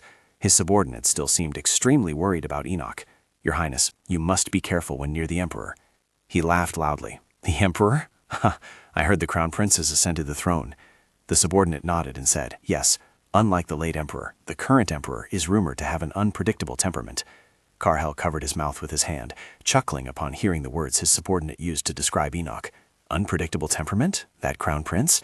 Oh dear, he's the Emperor now. I keep forgetting. Even though excitement had completely taken over Karlhel's face, the subordinate still had to lower his voice to remind him. Anyway, your Highness, you absolutely must not touch the Emperor. Anyone who comes into contact with the Emperor is purged, so the rumors say. And your Highness, are you truly okay with this? He stared at his subordinate in confusion. With what? The subordinate slowly said, If the Crown Prince knew you had come to the Empire. Before he could even finish his sentence, Kahio spoke up, signaling him to be silent. As long as you keep your mouth shut. He once again raised his thumb, signaling to his subordinate. The subordinate quickly acknowledged the order. Yes, of course, your Highness. Their conversation continued until the carriage came to a complete stop before the grand gates of the Imperial Palace, a powerful and exceedingly magnificent empire. Blue truly suits you, just like before. Under the gentle sunlight streaming through the banquet hall, everything seemed to be covered in a layer of golden light. In a quiet corner, the young lady in the purple dress leaned slightly and whispered to her friend, Oh my, look. The young lady in the yellow dress followed her gaze, her voice unable to hide her astonishment. Oh my goodness, that's the Emperor and Lady Marquise. At this moment, Liana, with an awkward expression, was entering the banquet hall with Enoch. Enoch looked at her worriedly. Liana, are you okay? Your face is so red. Is it too hot? Liana forced a smile. No, your majesty, I don't feel hot at all. I think I'd feel better if your majesty returned the fan you're holding to me. Enoch was slightly surprised, but a second later his face fell. I can't do that. This fan is quite heavy. If you hold it, your wrist will hurt, Liana. Liana was speechless. She tried her best to correct his perception. Your majesty, I'm not that weak. Enoch gently raised his hand to touch Liana's cheek. But I'm worried. Perhaps you're not feeling well. Liana's cheeks immediately flushed, and she looked up, confused at his face. The young ladies around couldn't help but exclaim, Oh my, did you see that? Good heavens, His Majesty himself is fanning her, and he's saying such sweet words, too. Oh my, he's never paid attention to women before. There were even rumors that he liked men. I never expected His Majesty to have this signed to him. Hearing these words, Liana instantly snapped back to reality. She quickly pulled Enoch's hand away. Your Majesty, I beg you. Enoch looked at her, a slight pout on his face. What's wrong? Do I need to fan you harder? Liana's forehead beaded with sweat. No, please stop. Everyone is looking. Only then did Enoch take his eyes off her, looking around with a puzzled expression. Everyone? Let them look. Liana hissed in a low voice. Your dignity. You must maintain your dignity. What kind of emperor fans someone else? I'm fine, Your Majesty, so please go back to your work. What if people start whispering and your reputation is affected? Enoch frowned, his voice laced with bewilderment. My reputation wasn't good to begin with, so you don't need to worry. But will you still call me that? Liana was bewildered. What do you mean, Your Majesty? A sense of unease began to stir in her heart. Well, he's still the emperor. Am I being too disrespectful? Seeing the expression on Enoch's face grow darker and darker, Liana hesitantly spoke. If I have been disrespectful, then I beg your majesty's forgiveness. Enoch's face suddenly loomed large before her eyes. He chuckled softly, the doting affection in his eyes almost overflowing. So I'll have to spell it out for you, won't I? Liana stared blankly at the gentle smile on Enoch's lips. A thought unconsciously surfaced in her mind. He's always been handsome, but Perhaps because he was dressed impeccably today, he looked even more dashing. Enoch's low voice rang out again. I'm talking about my title. I've told you to call me by my name. As if to punish her for misunderstanding, he lightly tapped his fan against her lips. Liana froze stiff and foolishly asked again, Huh? Enoch pouted. You keep calling me your majesty all the time, but you don't call me Enoch. Liana was startled. But this is a formal occasion. Enoch chuckled. What's wrong with that? There's nothing wrong with lovers calling each other by their names, is there? Liana mumbled, flustered. But we're not lovers. Enoch's voice suddenly grew cold. We're not? Liana placed her hand on his chest and replied without hesitation. That's right. The only reason we're doing this is for this arrangement. Once the ice melts and your majesty can live a normal life, we will no longer be lovers, and everything will end. Therefore, with that in mind, we should be as careful as possible to avoid trouble. Enoch's grip on the fan slowly tightened, and as Liana watched in astonishment, he crushed the fan in his hand. Liana called out to him worriedly, Your Majesty, Your Majesty! Seeing Enoch's darkened face, Liana felt a little uneasy. Why was he so angry? She quickly lifted his hand. Are you all right? Why, first, please open your hand. Hurry, Your Majesty. What if you injured? Enoch stubbornly clenched his hand tighter. My name. Liana thought she had misheard. She looked up in confusion. What? Enoch looked straight into her eyes. Call me by my name. Then I will open my hand. Liana was speechless. Your Majesty, do you realize that sometimes you're very strange? Enoch, can you open your hand? As soon as the name was uttered, the gloomy expression on Enoch's face was replaced by an embarrassed one. He turned his face away, his cheeks burning, and his hand finally opened. Looking at the tattered fan in Enoch's hand, Liana couldn't help but think, Don't tell me he's sulking because I didn't call him by his name? She checked his hand and said, Fortunately, your hand isn't injured, thanks to the glove. Even so, there might still be some small splinters, so let's do this. Behind them, a joyful voice suddenly rang out. Your Majesty, so you are here. I have been looking for you everywhere. A red-haired man holding a wine glass introduced himself with a radiant smile. I am Karl, the second prince of the kingdom of Gamel. It is an honor to meet you. Liana observed him curiously. I don't understand why the prince of Gamel is looking for me. Karl laughed heartily. My father, the emperor, has spoken highly of you, Your Majesty. After all, our empire and kingdom have long been important trade partners, and I want to ensure that the future exchange of magic stones goes smoothly. I truly wanted to meet you in person to extend my greetings, he said, unconsciously swirling the wine glass in his hand. Sure enough, the very next second, the wine glass spilled directly towards Enoch. He reflexively raised his hand to block it. As a result, Enoch's glove caught all the wine from the glass. Karl flustered.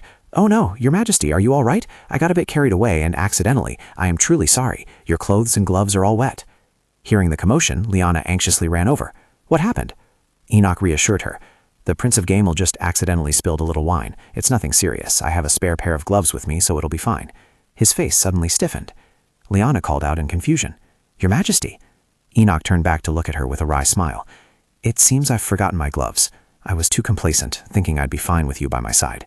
Karl suddenly spoke up. May I have a moment? Your Majesty, I have a gift for you. A male attendant immediately presented an exquisite box. Before Karl could say more, Enoch coldly turned away. I will receive it later. Karl quickly stopped him. Please wait a moment, Your Majesty. This gift may be humble, but I have prepared it with utmost sincerity. I have no intention of spoiling the joyful atmosphere of today's celebration. Please, could you restrain your anger and accept this gift from me? Whispers immediately erupted around them. I know he's the emperor, but isn't refusing a gift from Prince Karl going too far? Especially with so many contracts tied to the kingdom of Gamel. He's doing it again. Enoch wearily closed his eyes and let out a sigh. Assuming his acceptance, Karl continued. These are gloves adorned with recently mined first-grade magic stones. I heard Your Majesty always wears gloves, so I prepared these. I'm very glad I brought them along. Liana anxiously watched Enoch's back, a bad premonition stirring within her. Enoch, wait a minute. Magic stones? Gloves? The Prince of Gamel? Liana suddenly shouted. Your Majesty, don't put them on! Enoch's hand, which had just touched the magic glove, immediately recoiled. He turned his head, looking at her in astonishment. Karl was also stunned, but quickly regained his composure. He secretly smirked. What is she doing now? Liana stepped forward, blocking Enoch. Your Majesty, don't wear these gloves. Enoch, still stunned, asked, Liana, why are you suddenly acting like this? Liana frowned uneasily. Now I understand. That familiar yet strange feeling I had. In the novel, there was an episode where Enoch wore these gloves and lost control in front of a crowd. The novel was told from Alicia's perspective, not Enoch's, so it makes sense that I don't know the details. But I'm certain that if he wears those gloves, he'll go berserk. Liana unconsciously bit her lip. This was supposed to happen after Enoch returned from the war. Why is it happening now? A warm sensation suddenly spread across Liana's lips. Enoch gently stroked her lips. Liana, don't do that. You'll hurt your lips. Why are you making such a serious face? Liana hesitated. Well, Carl quickly interrupted. Your Majesty, is something wrong? Enoch replied, No, nothing at all. You mentioned the gloves, right? I'll gladly accept them. Liana watched anxiously as Enoch was about to fall into the same trap as in the original novel. What should she do? He can't wear them. Ah, never mind. She suddenly cried out. Ah! Enoch immediately put the gloves out of his mind, rushing to support her. Liana, what's wrong? Are you hurt? Liana feigned pain, letting out a soft cry. Ah! She secretly comforted herself. Her reputation was ruined the moment she threw away the gift, which wasn't good to begin with anyway. She closed her eyes and drained the glass of wine in front of her. The alcohol fumes spread and her courage index immediately soared. At this point, she could only leverage the image of the original Liana to turn the situation around. And so, to Enoch's stunned gaze, Liana coyly nestled into his arms. Your Majesty. Although he didn't understand what was happening, this was still a good thing for Enoch. His face flushed, and he softly replied, Liana's face was even hotter than his. If anything happened, she would tell him to blame it all on her. Thinking this, she acted even more enthusiastically. Can't you carry me? My legs hurt too much, so I can't stand anymore. Everyone was so astonished, their mouths hung open. Liana continued to speak with her eyes closed. I want to go over there, but my legs hurt too much to walk. Can't you take me? Please. She secretly prayed. Please, please understand what I mean. Enoch asked again. Oh my, you want to leave? Liana's eyes lit up. Yes, quickly. What? She hadn't finished her sentence when Enoch lifted her up. Liana frantically cried out, Your Majesty. Realizing she had spoken too loudly, she shyly lowered her voice. What are you doing? Put me down. Enoch calmly said. You said your legs hurt so much you couldn't walk. Liana's face flushed crimson. That's not what I meant. I didn't tell you to carry me like this. She thought to herself, just coming out with me is enough. Enoch still didn't put her down. He glanced towards Carl. But you see, my precious beloved is already bored. I won't be able to try the gift immediately. Carl smiled. Yes, I completely understand. As soon as they entered the room, Liana hurriedly drew the curtain shut. Enoch, your hands. Let me see your hands. Quickly. Enoch obediently spread out his hands. Here they are. Liana asked anxiously, Do you feel cold or anything? I thought you'd be fine since we're quite similar, but still. Enoch stepped forward and patted her shoulder. Liana, slow down. I'm not going anywhere. Liana panted tiredly. Enoch said gently, First, sit down so you can catch your breath. As soon as she sat down, Liana explained, It's because of the gloves that the Prince of Gamel gave you. Enoch asked doubtfully, Is there something wrong with them? Liana replied, Yes, there is. Enoch's voice lowered slightly. So you threw yourself at me just to stop me from wearing them? Liana, flustered. Yes, I apologize. I was too hasty, but I couldn't just tell you not to wear them without a reason. I've put you in an awkward position, haven't I, causing such a scene? Seeing her lower her head, Enoch panicked. Liana, don't tell me you're crying. Liana explained blankly. No, I'm just about to sneeze. Ah, a sneeze, Enoch sighed in relief. Ha, you startled me. Liana lowered her gaze. Anyway, I'm worried I've damaged your Majesty's reputation. I was supposed to be playing the role of your lover, but I acted so childishly in front of everyone. If any trouble arises from today, please blame it all on me. I will take responsibility and handle it. Enoch was silent for a moment, then said, I don't want you to be in danger. And as I've said before, I have no reputation to damage. But that doesn't mean I'm so helpless that I have to hide behind you. After all, I am the Emperor. Do you really think I can't handle a situation like this? Looking at the gentle face before her, Liana's lips parted slightly. Enoch continued to ask, By the way, why shouldn't I wear these gloves? Liana quickly composed herself. I think there's some kind of magic on them.